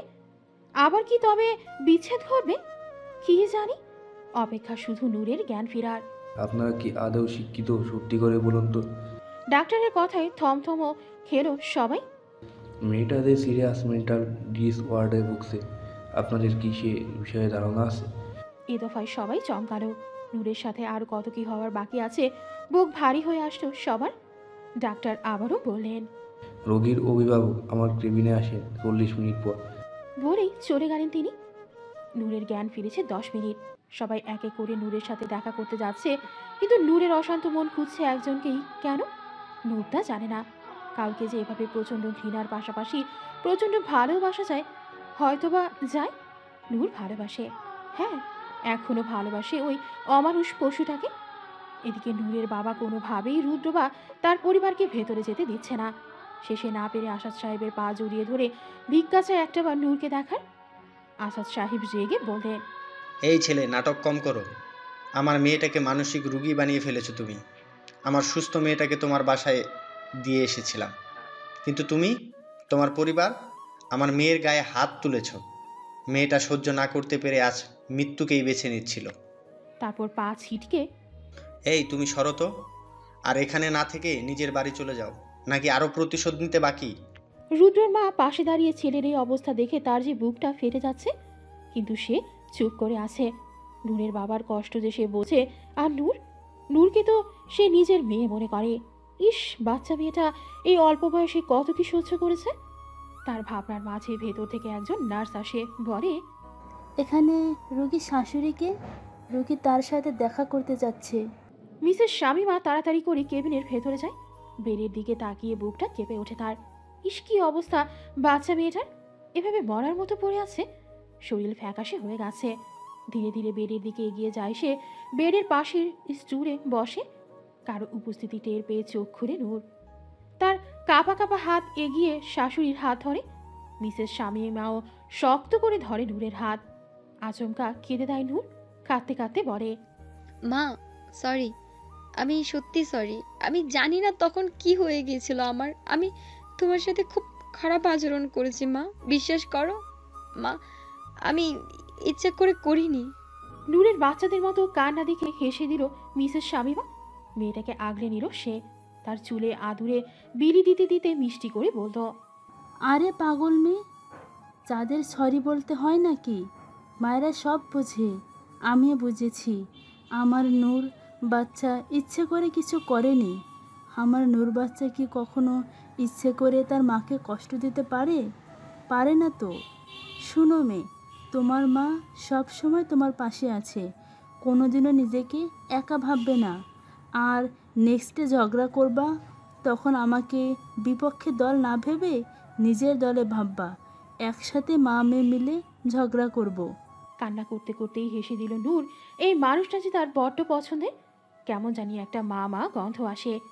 বাইরে দাঁড়িয়ে দরজার কাছ দিয়ে এই অপরূপ দৃশ্য দেখল সবাই। নূরের মুখে হাসি দেখে সবার স্বস্তির নিঃশ্বাস পড়ল বটে। নূরের মেন্টাল ডিসঅর্ডার আছে ছোটোবেলা থেকে, আর সে ট্রমার মধ্যে।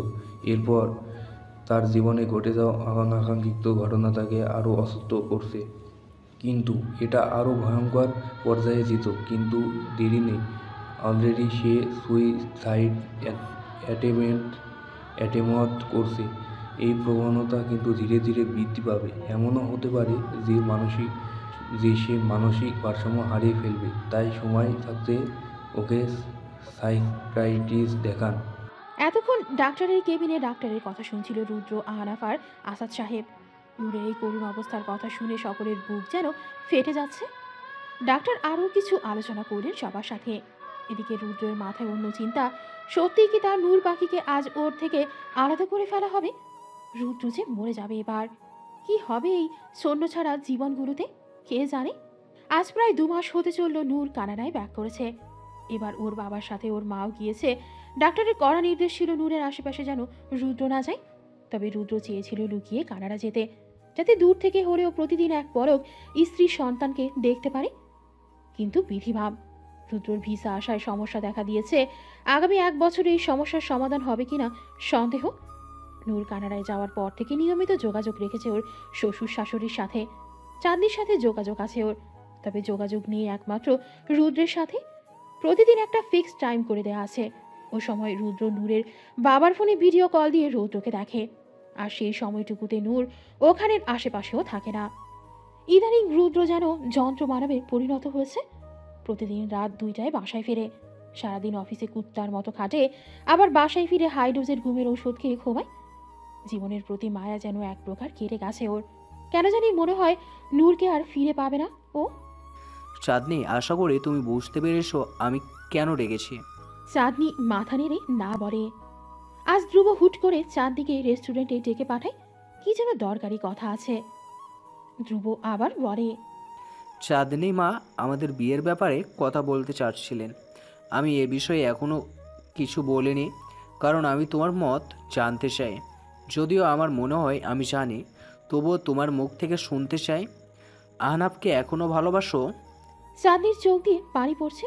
ও বুঝে উঠতে পারছে না কি বলবে ও। ধ্রুব এদিকে অধীর আগ্রহে বসে আছে উত্তরের জন্য। আচমকা বলে উঠল, বিশ্বাস করো ধ্রুব, মানুষটাকে ভোলার ঘৃণা করার অনেক চেষ্টা করেছি, কিন্তু পারিনি ওকে ঘৃণা করতে। যখন থেকে ভালোবাসার মানে বুঝেছি, তখন থেকেই আহনাফকে ভালোবেসেছি। আমার কাছে ভালোবাসা মানেই তো আহনাফ। ও আমার অস্তিত্বে মিশে আছে ধ্রুব। আমি চাইলেও ওকে ভুলতে পারবো না। আমি তোমায় চিট করতে চাইনি ধ্রুব, বিশ্বাস করো, কিন্তু আমি যে আহনাফকে কোনোদিনও ভুলতে পারিনি। ধ্রুব হালকা হেসে চাঁদনির মাথায় হাত রেখে বলল, আরে পাগলি, এখানে চিট করার কথা আসছে কোথা থেকে? তুমি কোনোদিনও আমার সাথে কমিটেড ছিলে না, সো সরি ফিল করার কোনো কারণ নেই। আর আমি তো সব জেনেই তোমাকে ভালোবেসেছিলাম, কিন্তু তোমাকে ভালোবাসি বলেছি তোমাকে পেতে হবে এমন না। আমি ভালো থাকবো তোমার খুশিতে, আর তোমার খুশি আহনাফ। আর এবার অন্তত ওকে সেকেন্ড চান্স দাও। বেচারা দোষ না করে অনেক সাফার করেছে, ইভেন শাস্তিও পেয়েছে, নিজেই নিজেকে শাস্তি দিয়েছে। এবার অন্তত ক্ষমা ডিজার্ভ করে ও। ধ্রুবর কথা শুনে কৃতজ্ঞতা হাসি হাসল চাঁদনি। অবশেষে সে নিজের ডিসিশন নিতে সক্ষম হয়েছে।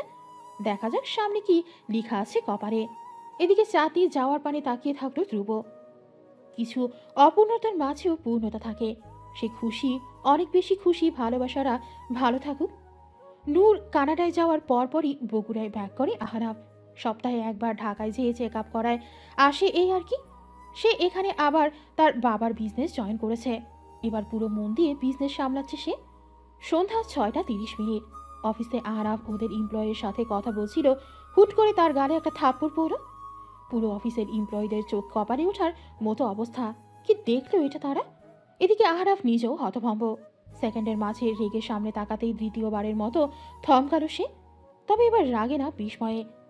সামনে আকাশি রঙের থ্রিপিস পরা এক নারী দাঁড়িয়ে, যে তার অতি পরিচিত, অতি আপন, অতি আদরের। এ যে স্বয়ং তার প্রাণপ্রেয়সী চাঁদ। আহনাফের বিস্ময় কাটতে না কাটতে ওর বুকে ঝাঁপিয়ে পড়ল চাঁদনি। এদিকে অফিসের এমপ্লয়ীদের তো অবাক হওয়ার পালা থামছেই না। আলতো গাতে প্রাণপ্রেয়সীকে বুকে জড়িয়ে নিয়ে সামনে থাকা এমপ্লয়ীদের চলে যাওয়ার ইশারা করলো আহনাফ। চাঁদনি এখনও আহনাফের কেবিনে আহনাফের কোলে বসে ওর বুকে মাথা রেখে কেঁদেই যাচ্ছে তখন থেকে। আহনাফ বেশ কয়েকবার জিজ্ঞাসা করার পরও যখন চাঁদনি নিরুত্তর, তখন আহনাফও আর কথা না বাড়িয়ে ওকে শান্ত হওয়ার সময় দিয়েছে। চাঁদনি গুনগুন করে কাঁদছে আহনাফের বুকে, আর আহনাফ ওর মাথায় আস্তে আস্তে বিড়ি কেটে দিচ্ছে। এদিকে পুরো অফিসে গুনগুনানি চলছে। তাদের বসকে নিয়ে অফিসের অবিবাহিত মেয়েরা তো জ্বলে পুড়ে শেষ। চাঁদনি এবার কান্না থামিয়ে ভেজা চোখে মাথা ওঠায়, তারপর আহনাফের কলার ধরে বলে, তুই এক্ষুনি কাজী অফিসে নিয়ে আমায় বিয়ে করবি, নইলে আজকে এখানে দুটো লাশ পড়বে। আহনাফ চাঁদের রুদ্র রূপ দেখে ঢোক গিরে বলে, জান, এভাবে তাড়াহুড়ো করে পরিবারের সবাইতে মন খারাপ করবে। চাঁদনি এবার আরো রেগে চেঁচিয়ে বলল, বিয়ে করবি কিনা বল। আহনাফ আলতো হেসে চাঁদনির কপালে চুমু বসালো। মা বলেন কবুল। আলহামদুলিল্লাহ কবুল বলে বিয়ের কাগজে সাইন করে দেয় চাঁদনি। এদিকে আহনাফ ও ঝড়ের বেগে চাঁদনিকে নিজের ব্যক্তিগত চাঁদ বানিয়ে নেয়। দুজনের মুখেই হাসি, এ যেন 10 বছরের অপেক্ষার হাসি, পূর্ণতার হাসি। রাত 9টা, ভরা পূর্ণিমা আজ, আর এই চাঁদের আলোয় দুটো ছেলে মেয়ে হাত ধরে হাঁটছে। একটু আগেই যে তাদের ভালোবাসা পূর্ণতা পেল। আহনাফের পাশে তার ব্যক্তিগত চাঁদকে দেখে যেন আজ আমাদের চাঁদ মামাও খুশি। রুদ্র, এসেছিস বাবা? ঘরে ঢুকে রুদ্র ওর বাবা মাকে বসে থাকতে দেখে চমকে উঠল। এত রাতে বাবা মা এখনো জেগে আছে কেন? চিন্তায় বিভোর রুদ্র ওর মাকে জিজ্ঞেস করলো। এত রাতে তোমরা জেগে আছো কেন? রুদ্রের মায়ের চোখে পানি চড়িয়ে এলো। ওর বাবা এখনো স্তব্ধ হয়ে বসে আছে। চোখ মুছে রুদ্রর মা বললেন। রুদ্রর মাথায় যেন বাজ পড়ল। সে এখনো বিস্ফোরিত চোখে তাকিয়ে আছে। মিসেস সাবিনা চোখে পানি নিয়েই আবার বললেন, বাবা, চাঁদনির জন্য আমরা শহর ছাড়লাম, আত্মীয় স্বজন সবার সাথে সম্পর্ক ছিন্ন করলাম, এমনকি নিজের আপন ভাইদের সাথেও যোগাযোগ করিনি 2 বছর, শুধু যেন ভুলক্রমে চাঁদের সামনে ওর অতীত না আসে। কিন্তু ও কি করলো এটা রুদ্র? আচ্ছা, ও যদি একবার আমাদের বলতো, তাহলে কি? ও যদি একবার আমাদের বলতো যে ও আহনাফকে চায়, আমরা কি মানা করতাম বল? কিন্তু ও এভাবে একা একা বিয়ে করে বসলো কোন হিসেবে? আমরা কি ওর কেউ না? রুদ্রর মা কাছে। রুদ্র তার মাকে বুকে টেনে নিয়ে মাথায় হাত বুলিয়ে সান্ত্বনা দিচ্ছে। ওদিকে রুদ্রের বাবা এখনো থম মেরে বসে আছেন। তারও যে বুকটা ফেটে যাচ্ছে। একমাত্র মেয়ে তার কলিজার টুকরা, কিন্তু মেয়েটা এভাবে তাকে ছাড়াই বিয়ে বসলো। তাদের কি কোনো মূল্য নেই? বাবা মাকে ঘুম পাড়িয়ে ছাদে এসেছে রুদ্র। সিগারেটের ধোঁয়ায় নিজের ক্লান্তি, ব্যর্থতা, অভিযোগ, অভিমান মোছার চেষ্টা করছে। রুদ্রর আজ খুব কান্না করতে মন চাচ্ছে। তার এই ছোট্ট ছাদের চোখের পানির হিসেব নিতেই তো তার নূর পাখির মতো নিষ্পাপ একটা প্রাণকে অর্ধমৃত বানিয়ে ফেলছে। কিন্তু আজ তার চাঁদ বিয়ের মতো এত বড় সিদ্ধান্ত একা নিল। দীর্ঘশ্বাস ফেলে রুদ্র। দিন শেষে বিনা দোষে যদি কেউ যন্ত্রণা ভোগ করে, তাহলে সেটি হচ্ছে তার নূর। নিষ্পাপ মেয়েটার গায়ে কলঙ্ক লেপিয়ে দিয়েছে সে। রুদ্র আজ সাহস করে নূরকে মেসেজ দিল। প্রিয় নূরজান, তোমাকে প্রচণ্ডভাবে ভালোবাসি। আমি জানি যা পাপ করেছি আমি তা ক্ষমার অযোগ্য। শুধু দোয়া করিও যাতে নিজের কৃতকর্মের শাস্তিস্বরূপ সৃষ্টিকর্তা আমাকে মৃত্যু দিক। ভালো থাকিও নূর পাখি, তোমার ব্যর্থ স্বামী রুদ্র। আহনাফ আর চাঁদনি আজ শহর থেকে দূরে গ্রামের মধ্যে একটি রিসোর্টে গিয়েছে। তারা বসে আছে রুম থেকে একটু দূরের পুকুর পাড়ের সিঁড়িতে। আহনাফের কাঁধে মাথা রেখে আছে চাঁদনি। চাঁদনি ক্ষণে ক্ষণে নাক টানছে। আহনাফ বুঝলো তার চাঁদ কাছে। আলতো করে মাথায় হাত বুলিয়ে বলল, কি হচ্ছে জান? চাঁদনি এবার আরো জোরে কেঁদে দিল। তারপর ফোপাতে ফোপাতে বলল, আমি আজকে আব্বু আম্মু ভাইয়াকে অনেক কষ্ট দিয়েছি আনাফ। আমি জানি ওরা সবাই কেঁদেছে। আহনাফ সান্ত্বনার স্বরে বলল, আগে যা হয়েছে বাদ দাও, আগে সবার রাগ কি করে ভাঙাবে ভেবে দেখো। চাঁদ এবার বলে, নিজেকে না অনেক স্বার্থপর লাগছে আনাফ, যে বাবা মা আমার সুস্থ একটা জীবন দিতে নিজের এলাকা ছাড়লো। আজ তাদেরকে রেখে আমি এত বড় সিদ্ধান্ত নিলাম। যে ভাই শুধু আমার চোখের পানির হিসেব নিতে এত বড় পাপ করলো যে আজ তার নিজের জীবনটাই ছন্ন ছাড়া। আজ তাকে রেখে আমি নিজের জীবন গুছিয়ে নিচ্ছি আনাফ। কিন্তু আমার আর কি করা ছিল বলো? এত কষ্টে সাহস করে সিদ্ধান্ত নিয়েছি নিজের ভালোবাসাকে দ্বিতীয় সুযোগ দেওয়ার। যদি আবার এলোমেলো হয়ে যায় সবটা, ভয় হয় জানো তো আনাফ, হারানোর ভয় হয়। আহনাফ হাত বাড়িয়ে চাঁদনির চোখের পানি মুছে বলল, চিন্তা করো না, আমাদের থেকে যেহেতু সবকিছু শুরু, আমরাই আবার সব গুছিয়ে দেব। এ দফায় মাথা তুলে চাঁদনি বলল, আনাফ, আমি একটা সিদ্ধান্ত নিয়েছি। আহনাফ ইশারায় জিজ্ঞেস করলো, কি? চাঁদনি বলল, যতদিন না ভাই আর নূর ভাবি এক হচ্ছে, আমি তুমিও আলাদা থাকবো। আহনাফ এবার চাঁদনির দিকে তাকিয়ে ওর কপালে আলতো করে চুমু খেয়ে বলল, আপনি যা বলবেন তাহাই করিব রানী সাহেবা। চাঁদনি জিজ্ঞেস করলো। তুমি কি রাগ করেছো? আহনাফ দুপাশে মাথা নাড়িয়ে বলল, একদম না জান, আমার বোন, আমার রেস্টুরেন্ট রুদ্র, কেউ ভালো নেই। আমি কি স্বার্থপর মতো একা একা ভালো থাকবো বলো? আমিও চাই রুদ্র আর নূর আবার এক হোক, অন্য 10টা দম্পতির মতো সুখী সংসার করুক। এতক্ষণ পর হাসলো চাঁদনি, আবার নিশ্চিন্তে মাথা রাখলো তার প্রাণপ্রিয়র কাঁধে। কি হবে সামনে কে জানে। অতিবাহিত হচ্ছে আরো 2 মাস। চাঁদনি পরের দিনই ঢাকা ব্যাক করেছে, সাথে অবশ্য আহনাফও ছিল। দুজনেই চাঁদনির বাবা মায়ের পা ধরে ক্ষমা চেয়েছে। বাবা মায়ের মন কতক্ষণ আর নিজের ঔরসজাত সন্তান থেকে মুখ ফিরিয়ে থাকবেন। ক্ষমা করে বুকে টেনে নিয়েছেন। ব্যতিক্রম রুদ্র, বোনকে তার বিবাহিত জীবনের জন্য মন ভরে দোয়া করেও দূরত্ব বাড়িয়েছে ঢের। অবশ্য শুধু চাঁদনি নয়, বাবা মায়ের সাথেও দূরত্ব বেড়েছে বইকি। সে নিজেও যেন একাকিত্বে পিষে মরছে। চারপাশে সবাই কত সুখী, সবাই সবার নিজস্ব জীবন সংসার নিয়ে ব্যস্ত, মাঝে একা হয়ে আছে শুধু রুদ্রই। তাই তো আজকাল বাসায় সে থাকে না। চট্টগ্রামের নতুন চাকরিতে জয়েন করেছে 1.5 মাসেরও। এখানে একটা বয়েজ হোস্টেলে একটা ছোট্ট রুম নিয়ে থাকে। রুমের পাশেই ছোট্ট একটা ব্যালকনি। একা মানুষ সে, যত বড় বাসা নেবে তত বেশি একাকিত্ব কুড়ে খাবে। তার চেয়ে ভালো তারই একটা রুম। রাতে অফিস থেকে ফিরে ব্যালকনিতে বসে সিগারেট টানছিল রুদ্র। ভয়ঙ্কর চেনি স্মোকার সে এখন। পুরো ব্যালকনি ধোঁয়ায় ভরে গেছে, সেদিকে হুঁশ নেই তার। কিছুক্ষণ আগেই ওর বাবা ফোন দিয়েছিল। চাঁদনির বিয়ের অনুষ্ঠান পরশু থেকে শুরু। পারিবারিকভাবে সিদ্ধান্ত নিয়েছে যে আবার বিয়ে দেবে তাদের। এই সুযোগে পুরনো সব আত্মীয় স্বজন আবার এক হবে। বোনের প্রতি শত অভিমান করলেও ভাই হিসেবে বোনের প্রতি দায়িত্ব তো আর অস্বীকার করতে পারে না রুদ্র। যতই হোক বোন যে তার কলিজার টুকরা। চাঁদনির জন্মের পরই রুদ্র তার ছোট ছোট হাতে ওই ছোট্ট পুতুলটাকে নিয়ে খেলেছে, আদর করেছে। চাঁদনির নামটাও যে তারই রাখা। পুরনো স্মৃতি মনে পড়তেই চোখ ভরে এলো তার। কাল অফিস শেষেই রওনা দেবে সে। নিজের ছোট্ট বাচ্চাটার কথাও প্রচণ্ডভাবে মনে পড়ছে রুদ্রর। তার বাচ্চাটাও বড় হয়ে যাচ্ছে, কিন্তু বাবা হয়েও নিজের বাচ্চাটার বড় হওয়া, ওর ছোট ছোট দুষ্টুমি দেখতে পারছে না রুদ্র। কেঁদে দিল রুদ্র। ছেলেদের নাকি কাঁদতে নেই, কিন্তু রুদ্র কাঁদে, প্রতিদিন কাঁদে, প্রতি রাতে। যখনই একা থাকে তখনই কাঁদে। পুরুষরাও কাঁদে। রাত 2টা। রুদ্র এসে পৌঁছালো বাসায়। দরজার চাবি তার কাছে আগে থেকেই থাকে, তাই তো সহজেই ঢুকে পড়ল।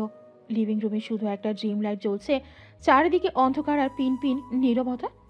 ক্ষুধা লেগেছে রুদ্রর, কিন্তু টেবিলে ফাঁকা। তার মা মনে হয় ঘুমিয়ে গেছে, জাগাতে মন চাচ্ছে না। খানিক অভিমান হলো রুদ্রর। মা কি জানে না যে সে জার্নিতে কিছু খেতে পারে না? জার্নির আগেও না খেয়ে জার্নি করে সে। চুপচাপ হাজারটা অভিমান মনের মাঝে নিয়ে সোজা নিজের রুমে চলে গেল রুদ্র। রুম জুড়ে ঘুটঘুটে অন্ধকার। জানালার দিকে তাকিয়ে বুঝলো আজ জানালাও লাগানো, ভারী পর্দাও টানা, তাই আজ ল্যাম্প পোস্টের আলো ঘরে ঢুকতে পারছে না। ঘরের বাতি জ্বালিয়ে যেই না পেছনে ঘুরল রুদ্র, তার চোখ যেন কপারে উঠল। ওই যে হিন্দি সিরিয়ালে যেমন হয়, কেউ কোনো বড় সড়ো শখ পেলে কানের কাছে ধিম ধিম তা নানা ধিম ধিম ধিম ধিম তা নানা ধিম ধিম মিউজিক বাজে। রুদ্ররও আজ ঠিক একই অনুভূতি হচ্ছে। আচ্ছা, আজকাল তার কি হ্যালুসিনেশন হচ্ছে? না মানে সে যা দেখছে তা কি সত্যি? ধীর পায়ে এগিয়ে গেল সে বিছানার দিকে। তারপর এক দৃষ্টিতে তাকিয়ে থাকলো বিছানায় ঘুমে মগ্ন দুটো আদুরে বিড়াল ছানার দিকে। একটা বড় বিড়াল ছানা, একটা ছোট্ট বিড়াল ছানা, কিন্তু দুটোকেই বড্ড বেশি আদুরে লাগছে। হ্যালুসিনেশন হোক, এই হ্যালুসিনেশন বা তার এই কল্পনাকে উপভোগ করতে চাই রুদ্র। বিছানায় উঠে বসল রুদ্র। প্রথমে ছোট্ট বিড়াল ছানাটাকে বুকে আঁকড়ে সাবধানে আগলে নিল, খুব সাবধানে, যেন ঘুম না ভাঙে। এরপর ধীরে ধীরে চুমু খেলেও পাক্কা 30 মিনিট আদর করে ছোট্ট বিড়াল ছানাটিকে বিছানায় শুইয়ে দিয়ে গেল বড় বিড়াল ছানাটার দিকে। এবার আর আস্তে ধীরে নয়, দ্রুততার সাথে বড় বিড়াল ছানাটাকে বুকে টেনে নিয়ে পুরো মুখ জুড়ে আদুরে চুমুতে ভরিয়ে দিতে লাগলো। এদিকে বড় বিড়াল ছানাটার এসব তীব্র চুমুর ভার সহ্য করতে না পেরে ঘুম আলগা হয়ে আসলো তার। পিটপিট করে চোখ খুলে দেখতে লাগলো তার উন্মাদ পুরুষের পাগলামি। কিভাবে আগলে ধরে রেখেছে পাগলটা। এদিকে রুদ্র বড় বিড়াল ছানাকে জেগে উঠতে দেখে ভয় পেয়ে গেল। এবার কি রেগে যাবে সে? রাগ করে আবার চলে যাবে, নাকি কল্পনায় আবার হারিয়ে যাবে? রুদ্রকে ভয় পেতে দেখে এবার তার বড় বিড়াল ছানা হেসে দিল। এই হাসি পুরো 2.5 বছর পর দেখছে রুদ্র। পুরো 2.5 বছর। এবার আর নিজেকে ধরে রাখতে পারল না সে। ছোট্ট বাচ্চাদের মতো তার প্রাণপ্রিয়া, তার জান, তার একমাত্র স্ত্রী তার নূরকে জড়িয়ে ধরে চিৎকার করে কেঁদে উঠল। হাউমাউ করে কাছে রুদ্র। আজ যেন আর কোনো কিছুর খেয়াল নেই তার, হুঁশ হারিয়েছে যেন। এদিকে কান্নার প্রচণ্ড শব্দে রৌদ্র জেগে উঠল। কাঁচা ঘুম ভাঙায় সেও বাবার সাথে পাল্লা দিয়ে কেঁদে উঠল। নড়তে নড়তে যায় মায়ের পেটে মাথা গুঁজে দিল। আর বেচারি নূর এখনো বুঝে উঠতে পারছে না কি থেকে কি হয়ে গেল। এই বাপ বেটা একসাথে কি শুরু করলো, কোনটাকে রেখে কোনটাকে সামলাবে সে? হতাশ নূর, বড্ড হতাশ সে। তবে এই হতাশা প্রশান্তির। আবার হালকা হেসে হাত বাড়িয়ে আগলে নিল তার জান দুটোকে। সত্যিকার অর্থে আজ রুদ্রর বাসায় সবাই জেগে। এদিকে চাঁদনির রুমে চাঁদনি নামাজে দাঁড়িয়ে ভাই ভাবির সুখী সংসারের জন্য প্রার্থনা করছে। অন্যদিকে রুদ্রর বাবা মাও নামাজে দাঁড়িয়েছে। ছেলে আর নাতির কান্না শব্দ তাদের কানেও গিয়েছে, তাদের চোখেও পানি এসেছে। তবে এটা কষ্টের নয়, সুখের অশ্রু। তারা ঢের বুঝেছে ছেলের এই কান্না যে আজ সুখের কান্না। দুজনেই শুকরিয়া আদায় করল সৃষ্টিকর্তার কাছে। ভোর 5:30 নামাজ পড়ে হাতে ধোয়া ওঠা চা নিয়ে বারান্দায় এসেছে নূর। বাবা ছেলে এখনো গভীর ঘুমে। কাল সারা রাত দুটো বেশ যন্ত্রণা দিয়েছে। শেষ রাতে ঘুমিয়েছে বাবা ছেলে। এদিকে নূরের চোখে আর ঘুম ধরা দেয়নি। বাবা ছেলেকে আগলে রেখে ভোর হওয়ার অপেক্ষা করেছে। এখন অবশ্য তার যোগা করার সময়, কিন্তু আজ কেন জানি মন চাচ্ছে না। ডক্টর স্মিথ শুনলে অবশ্য বেশ রাগ করবে। ডক্টর স্মিথ কানাডায় নাম করা মনোবিশেষজ্ঞ। সহজ ভাষায় বলতে গেলে সে বিশ্বের নাম করা পাগলের ডাক্তার। কানাডা যাওয়ার পর পুরো 4 মাস তার কাছেই চিকিৎসারত ছিল নূর। এখন অবশ্য 6 মাসের কোর্সের 2 মাস বাকি। কিন্তু চাঁদনি আর আহনাফের জোড়াজড়িতে তাকে ফিরতেই হলো। অবশ্য ডক্টর স্মিথও কম জোড়াজুড়ি করেননি। এমন না যে সে রুদ্রকে ক্ষমা করে দিয়েছে, ব্যথা এখনো তাজা আছে। কিন্তু ওই যে সে নিজে একটু শান্তিতে বাঁচতে চায়, শান্তি চায় জীবনে। আর সেই শান্তি যে সে রুদ্রের কাছেই পাবে। রুদ্রকে যতটা সে ভালোবেসেছে, জীবনে কোনোদিনও আর কাউকে সে সেভাবে ভালোবাসতে পারবে কিনা সন্দেহ। হ্যাঁ, সে রুদ্রকে ভালোবাসে, ভয়ঙ্কর ভালোবাসে। কিন্তু রুদ্রকে তো সে আর কোনোদিনও জানতে দেবে না। সে চায় রুদ্র প্রতিটা মুহূর্তে তাকে হারানোর ভয় থাক, প্রতিটা মুহূর্ত। সে চায় না রুদ্রর জীবনে কোনো সস্তা বা অপশনাল পার্সন হয়ে থাকুক। সে ফিরেছে তার সন্তানকে একটা সুন্দর পরিবেশ দিতে। সে চাইলেই মুভ অন করতে পারত, কিন্তু রুদ্র যতটা ভালোবাসা দেবে, অন্য কেউ হাজার চাইলেও সেটা করতে পারবে না। ডক্টর স্মিথ তাকে অনেক কিছু শিখিয়েছে নিজের নীতিকে জীবন বাঁচতে। না, সে আর আগের ওই বোকা নূর নেই যে সামান্য কিছুতে কষ্ট পেত, কান্না করত। তাকে কেউ কাঁদালে সে আরও 10 গুণ বেশি তা ফেরত দেবে। নূর আর সস্তা নেই, নূর আর বোকা নেই। সে আর অতীতকে মনে করতে চায় না, অতীতকে বর্তমানে টেনে এনে নিজের বর্তমান নষ্ট করতে চায় না। সে নতুন করে জীবন শুরু করার প্রত্যয় নিয়েই এসেছে। নূরের ভাবনার মাঝেই একজোড়া হাত তার কোমর জড়িয়ে ধরল। অতপর নূরের কাঁধে নিজের মাথা রাখলো। একটা দুটো করে অসংখ্য চুমু দিতে লাগলো নূরের কাঁধে। হঠাৎ করে নূর নিজের কাঁধে ভেজা কিছু অনুভব করলো। তৎক্ষণাৎ পেছনে ফিরে দেখে রুদ্র চোখ মুছছে। আলতো করে রুদ্রর গালে হাত রেখে বলল, কাঁদছো কেন? এবার রুদ্র নূরকে বুকে টেনে বলল, নূর, আমি না আমার জীবন আবার ফিরে পেয়েছি। রুদ্র আর তোমাকে ছাড়া প্রতিটা সেকেন্ড মৃত্যু সম ছিল। ধন্যবাদ জান আমাকে ক্ষমা করার জন্য। ক্ষমা করেছি কে বলেছে তোমায়? আমি শুধু আমাদের বিয়েটাকে দ্বিতীয় একটা সুযোগ দিয়েছি। এখন তুমি কিভাবে সেই সুযোগ কাজে লাগাবে সেটা তুমি জানো। বলেই নূর বারান্দা থেকে চলে গেল। এদিকে রুদ্র মনে মনে বলল, জান, এবার আর তোমাদের আমি যেতে দিব না। আমার সংসারটাকে আমি আর শেষ হতে দিব না। নিজের শেষ নিঃশ্বাস পর্যন্ত আগলে রাখবো। আর কোনোদিন আমার জন্য চোখের পানি আসবে না, প্রমিস। তারপর বিছানায় যে রৌদ্রের কপালে চুমু বসিয়ে বলল, আমার রুদ্র, আমার ভালোবাসা। খাবার টেবিলে একসাথে বসেইছে সবাই। রুদ্র কলা খিচুড়ি চামচ দিয়ে খাইয়ে দিচ্ছে রৌদ্রকে। অবশ্য খাইয়ে দিচ্ছে কম, সারা শরীরে মাছে বেশি। নূর নিজের খাবার খাচ্ছে আর বারবার বাবা ছেলের কাণ্ড দেখছে। এদিকে রুদ্রর মার চোখে অজান্তেই ঝাপসা হলো। খুশি সে, আজ সে প্রচণ্ড খুশি। সবার অগোচরে চোখ মুছে এবার সে সবাইকে উদ্দেশ্য করে বলল, আমি একটা সিদ্ধান্ত নিয়েছি। সবাই এবার জিজ্ঞাসাসূচক দৃষ্টিতে তার দিকে তাকালো। মিসেস সাবিনা বললেন, আমি চাই চাঁদনি আনাফের বিয়ের সাথে রুদ্র নূরেরও বিয়ে হোক। সবাই রাজি, কিন্তু নূর বেঁকে বসলো, বলল, মা আমি রাজি না। প্রথমত আমি পুরোপুরি সুস্থ না, মানসিক বা শারীরিক কোনোভাবেই। দ্বিতীয়ত প্রত্যেক মেয়ের বিয়ে নিয়ে অনেক ফ্যান্টাসি কাজ করে। আমার ছিল, যদিও সেসব পূরণ হয়নি। যাই হোক, আমার ভাগ্যে ছিল না। কিন্তু আমি চাই না চাঁদনি আপুর বিয়ের সব সময় চাঁদনি আপু ছাড়া অন্য কেউ কাউকে ফোকাস করুক। আমি চাই দিনটা যেন শুধুমাত্র তার হয়েই থাকুক। আর আমারটা যখন সময় আসবে দেখা যাবে। আপাতত আমি প্রস্তুত না। নূরের যুক্তি শুনে সবাই সম্মতি প্রদান করে। এদিকে এতক্ষণ রুদ্র অবাক হয়ে শুনছিল বউয়ের কথা। তার ভোলা ভালা বউ এতটা স্ট্রেট ফরওয়ার্ড হয়ে গেছে। ভয় হয়, অজানা ভয়। না, সে কিছুতেই এবার নিজের সংসারটাকে হারাবে না, কিছুতেই না। গোধূলির শেষ প্রহরে ঝুম বৃষ্টি নেমেছে শহরে। আধার আর আলো মিলেমিশে একাকার। আর সাথে মুহূর্তটাকে প্রাণবন্ত করেছেই ঝুম বৃষ্টি। গোধূলি বেলার বৃষ্টি নূরের বরাবরই বেশ প্রিয়। আগে ছোট থাকতে সে অপেক্ষায় থাকতো কখনই বৃষ্টি নামবে। যেই না বৃষ্টি নামতো, নূর দৌড়ে যেয়ে ইনস্ট্যান্ট কফি বানিয়ে আর হাতে হুমায়ুন আহমেদের বই নিয়ে যেয়ে তার রুমে জানালার পাশে রাখা টেবিলে যেয়ে বসতো। তারপর পুরো জানালা খুলে দিত।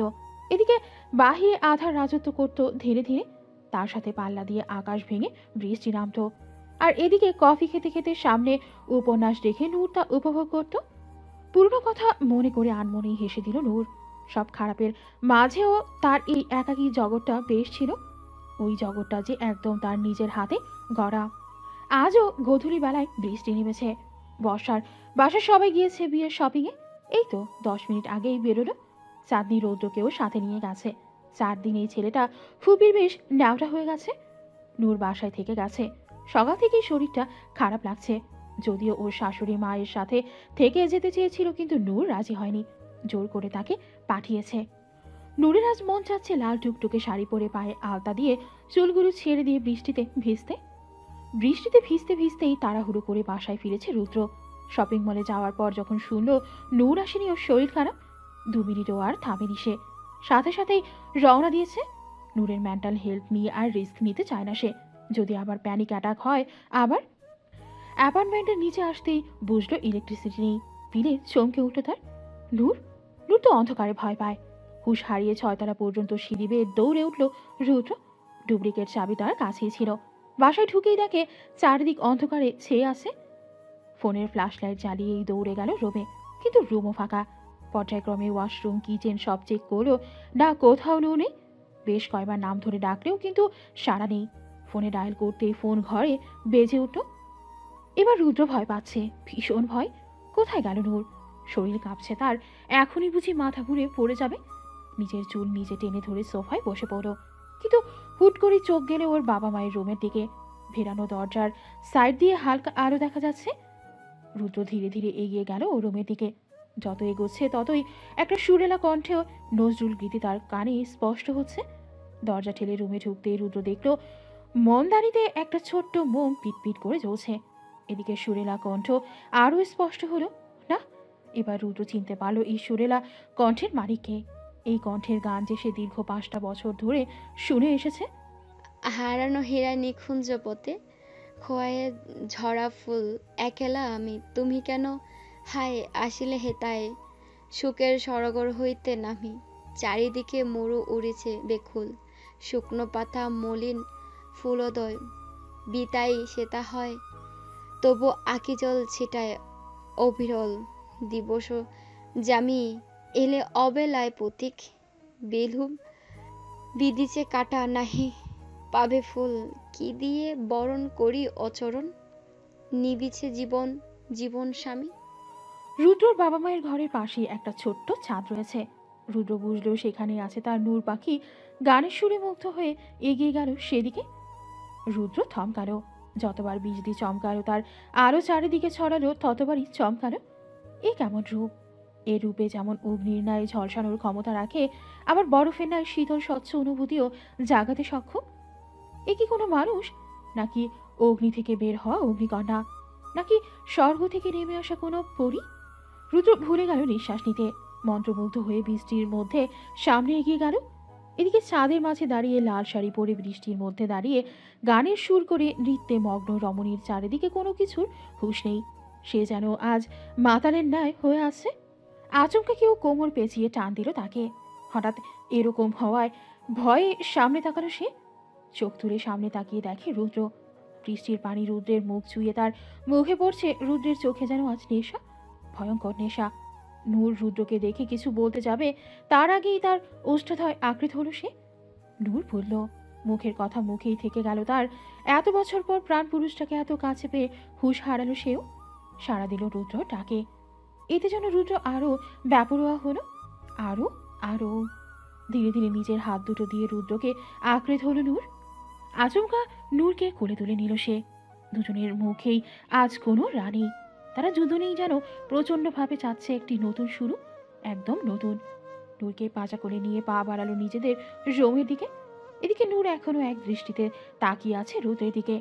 রুদ্র ধীরে ধীরে নূরকে বসালো বিছানায়, তারপর সেও নূরের চোখের দিকে তাকালো, যেন অনুমতি চাচ্ছে। মনে পড়ে গেল এর আগেও এমনি একটি বৃষ্টির রাত এসেছিল তাদের জীবনে, ঠিক এমনি। ভেতরটা আবার মুচড়ে উঠল তার। কয়েক মুহূর্তের জন্য ভাবল না, সে সেই আগের ঘটনার পুনরাবৃত্তি হতে দিতে চায় না। এখনই সরিয়ে দেবে রুদ্রকে, কিন্তু পরক্ষণেই রুদ্রর চোখ জোড়া তাকে বিমোহিত করল। হাত বাড়ালো নূর। অনুমতি পেয়ে রুদ্রর আগলে নিল তার নূর পাখিকে, রাঙিয়ে দিল ভালোবাসার রঙে। বাহিরে ঝড়ের বেগ বাইরেছে, প্রচণ্ড বাতাস আর বৃষ্টি। প্রকৃতি যেন নতুন করে সেজে ওঠার প্রস্তুতি নিচ্ছে। নতুন, সব নতুন। সারা রাত ঝুম বৃষ্টি হয়ে সকালেও ঝিরিঝিরি বৃষ্টি পড়ছে। চাঁদদিনা কাল ফিরতে ফিরতে রাত 12টা বেজেছিল। পিটপিট করে চোখ খুলল নূর, কিন্তু লড়ার মতো অবস্থা নেই তার। দুই বাপ বেটা ঝাপটে ধরে আছে। এখনই বাপ বেটায় ওকে নিয়ে যে টানা হেঁচড়া করে, নূরের তো চিন্তা হয় কয়দিন পর রুদ্র যখন আরেকটু বড় হবে তখন দুই বাপ বেটা মিলে ঝগড়া লাগাবে। একজন বলবে আমার বউ, আরেকজন বলবে আমার মাম্মা। মেকি রাগ দেখিয়ে নূর উঠতে গেলে রুদ্র ওকে আরও জোরে চেপে ধরে। ঘুম ঘুম কণ্ঠে বলে, ঘুমাও তো, এত নড়ছো কেন? বলে আবার ঘুমের দেশে পাড়ি দিল। নূর এবার রাগ দেখিয়ে ঠেলতে শুরু করলো, বলল, ছাড়ো তো, আপুর গায়ে হলুদ আজকে, কত কিছু বাকি প্রিপারেশনের। রুদ্র এবার চোখ পিট পিট করে খুলে বলল, আমি তো জানতাম গায়ে হলুদ সন্ধ্যার পরে। তোমরা যে ভোর 5টায় টাইম চেঞ্জ করে প্রোগ্রাম রেখেছো তা তো জানতাম না। রুদ্রের টিটকারিতে নাক ফুলালো নূর, বলল, সরো অসভ্য পুরুষ। বলে সুরসুর করে উঠে গেল। রুদ্র বিছানাতে শুয়ে শুয়েই হাসল। তারপর ঘুমন্ত রৌদ্রের কাছে গেল, উপর হয়ে রৌদ্রের কপালে গালে শরীরে ধীরে ধীরে চুমু বসালো।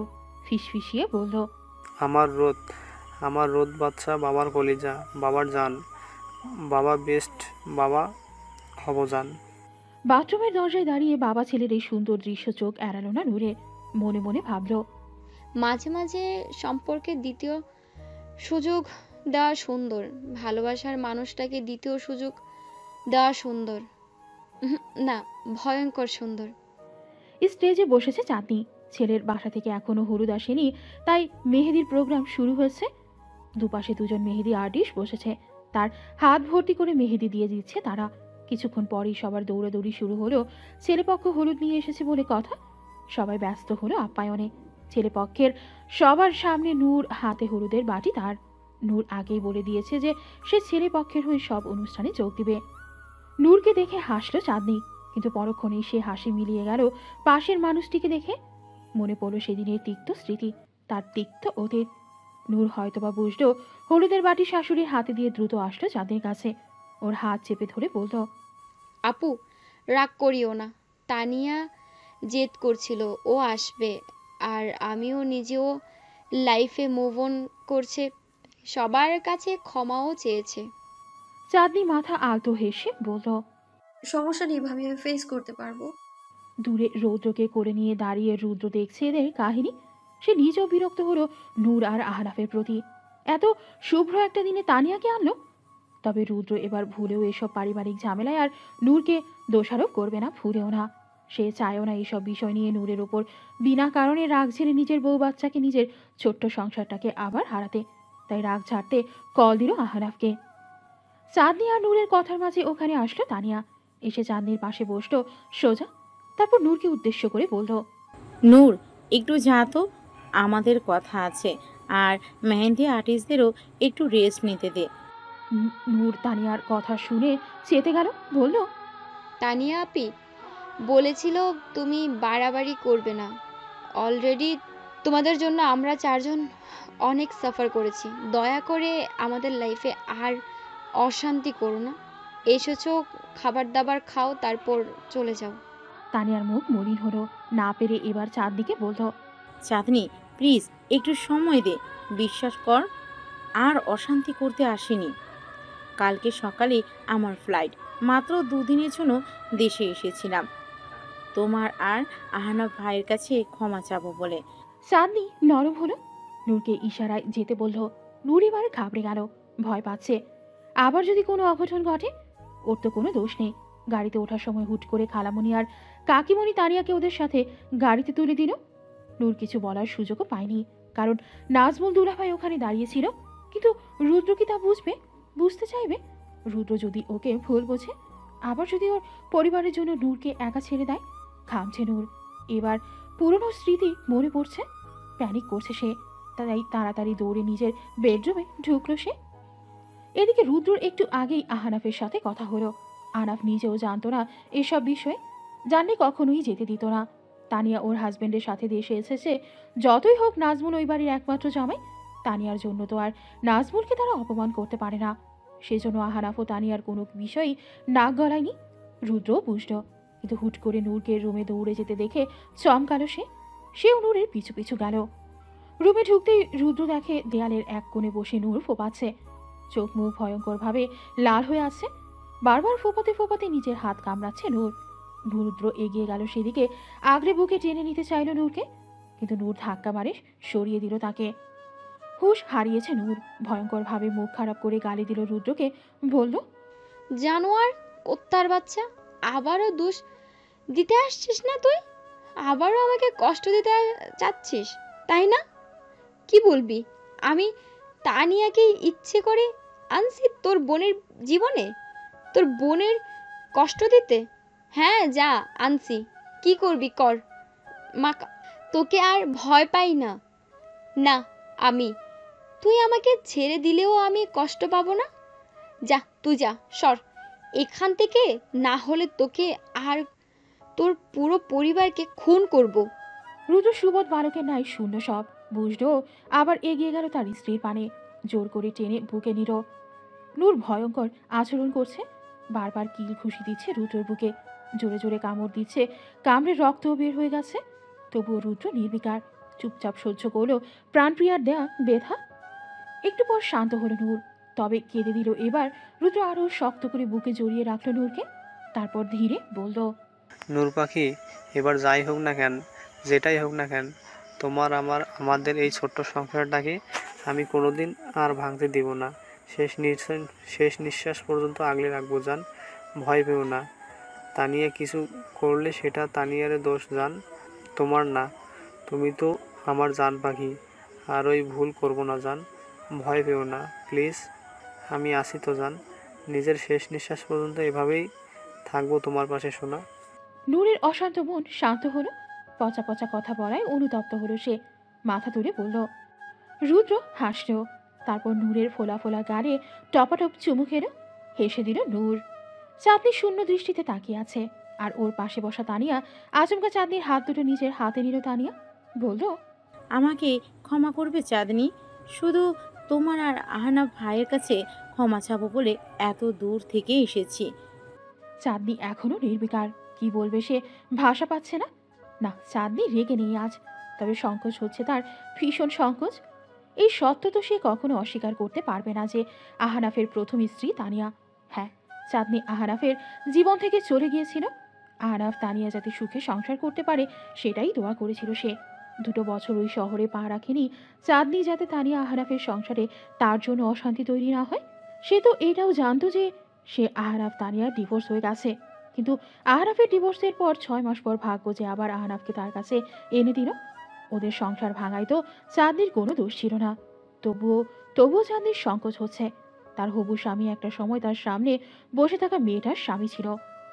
চাঁদনিকে চুপ থাকতে দেখে তানিয়া নিজেই বলা শুরু করলো, তখন 10 বছর বয়স আমার, আর আহনাফ ভাইয়ের 12। খেলতে খেলতে আমার বল রাস্তার মাঝে চলে যায়। আমি বল আনতে গেলে সামনে থেকে একটা মোটরসাইকেল দ্রুত গতিতে ধেয়ে আসে, কিন্তু কিছু হওয়ার আগেই আহনাফ ভাই আমাকে টান মারে। আমার কিছু না হলেও সেদিন আহনাফ ভাইয়ের হাত ভেঙে যায়। অনেক কেঁদেছিলাম সেদিন আমি।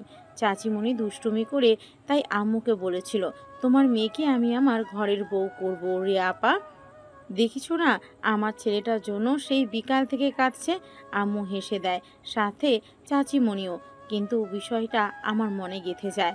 দিন যত যায় আমি তত নিজেকে আহনাফ ভাইয়ের বউ কল্পনা করতে শুরু করি। ভাইয়ের ছোটোখাটো কাজ নিজ দায়িত্বে করতে শুরু করি। ভাইয়াও কোনোদিন বাধা দিত না, সব সময় আগলে রাখতো। ভেবেছিলাম ভাইয়াও বুঝি আমাকে ভালোবাসে, কিন্তু বিধিরাম একটা সত্য আমার জীবনটাকে এলোমেলো করে দিল। জানতে পারলাম আহনাফ তোমাকে ভালোবাসে। আমাকে তো সে বোনের নজরে দেখতো, তাই আগলে রাখতো। আমার দুনিয়া পুরো উল্টো হয়ে গেল সেদিন। নিজেকে বোঝাতে পারলাম না, আত্মহত্যার পথ বেছে নিলাম, কিন্তু বেঁচে গেলাম। আমার আত্মহত্যার বিষয়টা আহনাফ ভাই জানতো না। সে বিজনেসের কাজে ঢাকা গিয়েছিল। এরপর আম্মু আমাকে দেশের বাইরে খালেমনির বাসায় পাঠিয়ে দেয়। তোমার আর আহনাফের বিয়ের ঠিক 4 দিন আগে আম্মু আর চাচিমণি আমাকে বাসায় ফিরতে বলে। আমি মম- আমি মানা করে দিই, কিন্তু তারা আমাকে আহনাফ নামক লোক দেখিয়ে বাসায় নিয়ে আসে। তারপর আর কি, পরিকল্পনা অনুযায়ী যা হওয়ার তাই হলো। জোর করে ব্ল্যাকমেল করে তাকে বিয়ে করলাম। জানো তো চাঁদনি, ভেবেছিলাম আহনাফ ভাই মেনে নেবে, কিন্তু মানেনি সে। এরপর শরীরের কাপড় খুলে তাকে কাছে টানতে চেয়েছি, কিন্তু সে ফিরেও তাকায়নি। উল্টো শাস্তিস্বরূপ বেল দিয়ে অমানুষের মতো পিটিয়েছে। আরও কত কি, কিন্তু কোনোদিনও আমাকে কাছে টেনে নেয়নি সে। উল্টো সে সুপরিকল্পিতভাবে স্বেচ্ছায় ভয়ঙ্কর ড্রাগস দিয়ে ধীরে ধীরে নিজেকে নিজেই মৃত্যুর কাছে এগিয়ে নিয়ে যাচ্ছিল। যখন আহনাফ ভাই প্রথমবারে স্ট্রোক করলো, তখন ডাক্তারের থেকে সব জানতে পারলাম আমরা। আহনাফ ভাইকে হসপিটালে জ্ঞানহীন অবস্থায় দেখে নিজেকে সেদিন পৃথিবীর সবচেয়ে নোংরা নারী মনে হচ্ছিল, যে শুধুমাত্র নিজের স্বার্থে নিজের ভালোবাসার মানুষটার জীবনটা শেষ করে দিল। শুধু আহনাফ না, নূরের জীবন কষ্টের জন্য দায়ী ছিলাম, কারণ ততদিন নূরের ব্যাপারেও আসল সত্যি জেনেছিলাম। আমি আহনাফদের এক বন্ধুর বইয়ের কাছে যে আমার বান্ধবী ছিল, সেদিন আমি বুঝেছিলাম ভালোবাসা জোর করে হয় না। ভালোবাসার মানে কখনোই নিচের ভালোবাসার মানুষটার সুখ কেড়ে নেওয়া না, বরং তার সুখের কথা ভাবা। ভালোবাসার মানুষটার জন্য নিজের সুখকে ত্যাগ করাই ভালোবাসা। আর সেই জন্যই আমি পরের দিনই ডিভোর্স ফাইল করি। তারপর ডিভোর্স দিয়ে দেশের বাইরে চলে যাই। চাঁদনি এবার বলে, আমি তোমার উপর রেগে নেই তানিয়া আপি, তবে বিশ্বাস করো, আমি সব সময় চেয়েছি তুমি আর আহনাফ সব সময় ভালো থাকো। তানিয়া আবার তাচ্ছিল্য হেসে বলল, আরে ধুর বোকামে, আহনাফ ভাই কোনোদিন আমার ছিলই না। দোষ আমারই যে আমি তাকে জোর করে নিজের সাথে বাঁধতে চেয়েছিলাম। এইটা ঠিক যে আমাদের বিয়ের পর তুমি আমাদের মাঝে কোনোদিনও আসোনি, কিন্তু কি জানো তো, আহনাফ ভাই আর আমি কোনো দিন আমরা হতেই পারিনি। সেতেও শুরু থেকেই তোমারই ছিল, যার জন্য সে স্বেচ্ছায় জীবন ত্যাগেরও প্রস্তুতি নিচ্ছিল। চাঁদনি চুপ করে তানিয়ার কথা শুনছে। তানিয়া আবারও বলা শুরু করলো, ডিভোর্স দিয়ে অস্ট্রেলিয়ায় খালামণির বাসায় চলে গেলাম আমি। প্রচণ্ড পরিমাণে ডিপ্রেশনে ছিলাম নিজের কৃতকর্মের জন্য। প্রতিটা মুহূর্ত আল্লাহর দোয়া করতাম যাতে আহনাফ ভাই সুস্থ হয়ে যায় আর তোমাকে খুঁজে পায়। দেশে থাকতে লাস্ট 4 মাস আমিও অবশ্য তোমাকে পাগলের মতো খুঁজেছিলাম, যাতে আহনাফ ভাইয়ের কাছে তোমাকে ফিরিয়ে দিতে পারি, যাতে একটু হলেও পাপ মুক্ত হতে পারি, কিন্তু খুঁজে পাইনি তোমাকে। খালামণি আমার এই অবস্থা দেখে আমাকে ওখানে পাশেই বাচ্চাদের ডে কেয়ার সেন্টার স্কুলে নিয়ে চাকরি নিয়ে দেন। এত এত ইনোসেন্ট বাচ্চাদের মাঝে আমিও ধীরে ধীরে নিজেকে সামলাই। তবে তোমার আর আহনাফের জন্য প্রতি রাতে দোয়া ঠিকই করতাম। ওই ডে কেয়ার সেন্টারে নাজমুলের সাথে আমার পরিচয় হলো। ভদ্রলোক আমার চেয়ে 12 বছরের বড়। কার অ্যাক্সিডেন্টে তার স্ত্রী মারা গেছে 5 বছর আগে। ওনার স্ত্রীর আগের ঘরের সন্তান ছিল জেনিফ। জেনিফ স্পেশাল চাইল্ড ছিল। আর নাজমুলের বাসায় আর কেউ না থাকায় প্রতিদিন অফিস যাওয়ার সময় জেনিফকে সে আমাদের ডে কেয়ারে রেখে যেত। ওখানেই পরিচয় ওর সাথে, পরিচয় থেকে প্রেম, আর প্রেম থেকে প্রণয়। জানো তো চাঁদনি, আমি এখন অনেক অনেক হ্যাপি। কারণ কি জানো, আমি নাজমুলকে যতটা ভালোবাসি তার থেকেও হাজার গুণে বেশি সে আমাকে ভালোবাসে। আর আমাদের ভালোবাসার চিহ্ন কিছুদিন পরেই এই পৃথিবীতে আসবে। বলেই চাঁদনির হাতটা টেনে নিজের পেটে রাখলো তানিয়া। বলল, আমার সোনাটার জন্য একটু দোয়া করে দাও না গো। আর ওর এই পাপী মাটাকেও ক্ষমা করো। আবেগে হুঁশ হারিয়েছিলাম, পাপ করেছি, এখনো অনুশোচনায় গুমড়ে মরি। লাল টুকটুকে শাড়িতে সেজেছে চাঁদনি, মাথার ঘোমটা টানা তাকে বসিয়ে রাখা হয়েছে। ঠিক তার সামনেই বসেছে সাদা পাঞ্জাবি পরা আহনাফ। মুখে তার হাসি, সবার মুখে হাসি, তবে মাঝে তাদের মসলিন কাপড় আর ফুল দিয়ে তৈরি বিশেষ পর্দা। চাঁদনি মাথা নিচু করে ধীর কণ্ঠে বলল, কবুল। আহনাফও উচ্চ স্বরে বলল, কবুল কবুল কবুল। বিয়ে পড়ানো শেষে সবার সামনে উঠে গিয়ে চাঁদনির ঘোমটা আলতো করে উঠিয়ে কপালে ওষ্ঠ ঠেকিয়ে কেঁদে দিল আহনাফ। চাঁদনিও যেন আর নিজেকে স্থির রাখতে পারল না, উচ্চস্বরে কেঁদে দিল সে। তবে এই কান্নার সুখের, এই কান্না অপেক্ষার অবসানের। অপেক্ষা পুরো 10টা বছরের অপেক্ষা। রাত প্রায় 1টা বাজে, আহনাফ এখনো লাপাত্তা। এদিকে বিছানায় বসে ঘুমে টুলছে চাঁদনি। রাগে গা কাঁপছে ওর। কি ভরা পূর্ণিমা আজ, এজন্যই আজকের দিনে বিয়ের ডেট নিয়েছিল সে। ভেবেছিল একসাথে দুজনে বসে জ্যোৎস্না বিলাস করবে, কিন্তু হলো আর কই, জনাব যে এখনো লাপাত্তা। রাগে বিয়ের পোশাক পরিয়ে ঘুমিয়ে পড়ল সে। 30 মিনিট পর পাক্কা 10,000 টাকা পকেট থেকে বিসর্জন দিয়ে ঘরে ঢুকলো আহনাফ। চোখ গেল বিছানায় ঘুমিয়ে থাকা লাল পরিটার দিকে। এটা সেই পরি যাকে কাছে পাওয়ার জন্য 10টি বছর অপেক্ষা করেছে, যার জন্য সে স্বেচ্ছায় মৃত্যুকে গ্রহণ করতেও রাজি হয়ে গিয়েছিল। আজ সেই পরিটি তার স্ত্রী রূপে তার ঘরে, তার বিছানায় ছোট্ট বিড়াল ছানার ন্যায় ঘুমিয়ে আছে। আহনাফ ঘড়ি দেখল, 1:30 বাজে। জানে মেয়েটা অনেক ক্লান্ত, সারাদিন অনেক ধকল গিয়েছে তার উপর দিয়ে, মানসিকভাবেও বিপর্যস্ত। কিন্তু এখন আহনাফ মোটেও মানবিক আচরণ দেখাতে রাজি না। চাঁদনির জন্য একটু কষ্ট হচ্ছে, তবে সে 10 বছরের অপেক্ষার পর পাওয়া এই রাত এভাবে নিরামিষ হয়ে থাকতে পারবে না। ভাই রে ভাই, এতটাও ভালো না সে। আহনাফ বিছানার দিকে এগিয়ে গেল, ধীরে ধীরে চাঁদনিকে ডাকলো, চাঁদ যান, ওঠো প্লিজ। কাল ঘুমেও যান, প্রমিস কাল বিরক্ত করবো না। বলতে বলতে আদুরের ছোঁয়া দিতে লাগলো চাঁদনির গালে। চাঁদনি যেন ঘুমের মধ্যে আদুরের স্পর্শে আহ্লাদি হয়ে উঠল, আরও গভীর ঘুমে তলিয়ে গেল। আহনাফ এবার ধৈর্য হারালো, কামড় বসালো চাঁদনির তুলতুলে হাতে। ব্যথায় ধর ফরিয়ে উঠে বসলো চাঁদনি। চোখ ডলতে ডলতে রাগি চোখে তাকালো আহনাফের দিকে। এদিকে আহনাফ মিটিমিটি হাসছে। চাঁদনি রেগে বলল, এই ছেলে সমস্যাটা কি? একদম বিরক্ত করতে আসবে না আমায়, ঘুম ধরেছে। আহনাফ হাসলো আবার, পরনের পাঞ্জাবি ছুঁড়ে মারো মেঝেতে। চাঁদনি যেন বুঝলো, কাঁপা গলায় বলল, এ একদম না। আর কিছু বলতে পারলো না সে, শব্দ তার মুখেই থেকে গেল। একটা সময় পর চাঁদনি নিজেও সায় দিল। সায় না দিয়ে কি থাকা যায় নাকি?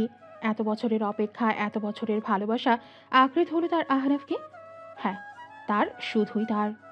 মোমবাতিগুলো প্রায় নিভু নিভু, কিছু তো নিভেও গেছে। অন্ধকারের মাঝেই জানালার পাতলা পর্দা ভেদ করে বাহিরের ল্যাম্পপোস্টের আলো বিছানায় পড়ছে।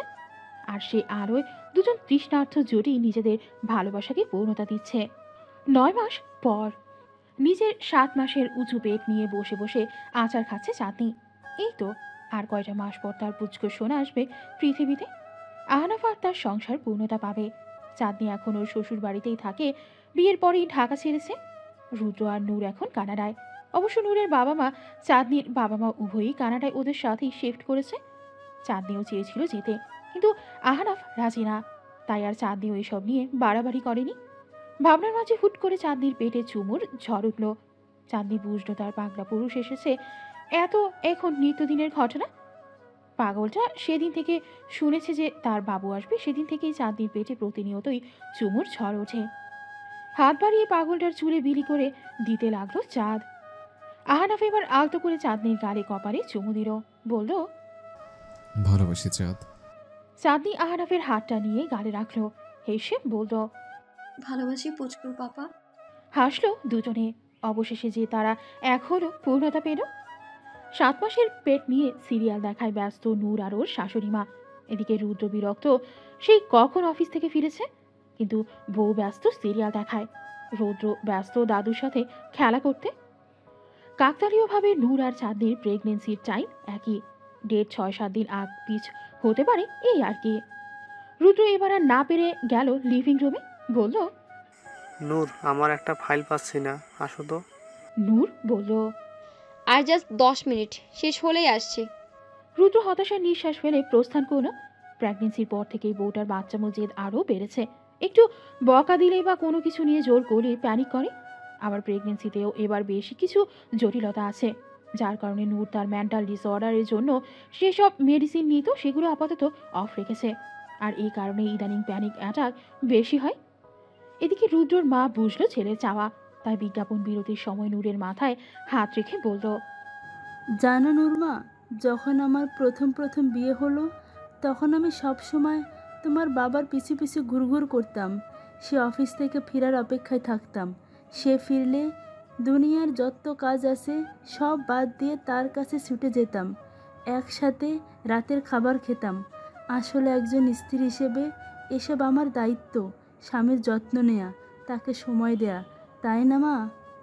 নূর বুঝলো, অনুশোচনা হলো, ইস ইদানিং এত ভুল করছে সে। রুদ্র কষ্ট পেয়েছে। নূর শাশুড়ির গালে টুস করে চুমু খেলো শাশুড়ির 2 গালে, তারপর উঁচু পেট ধরে গেল রুমে।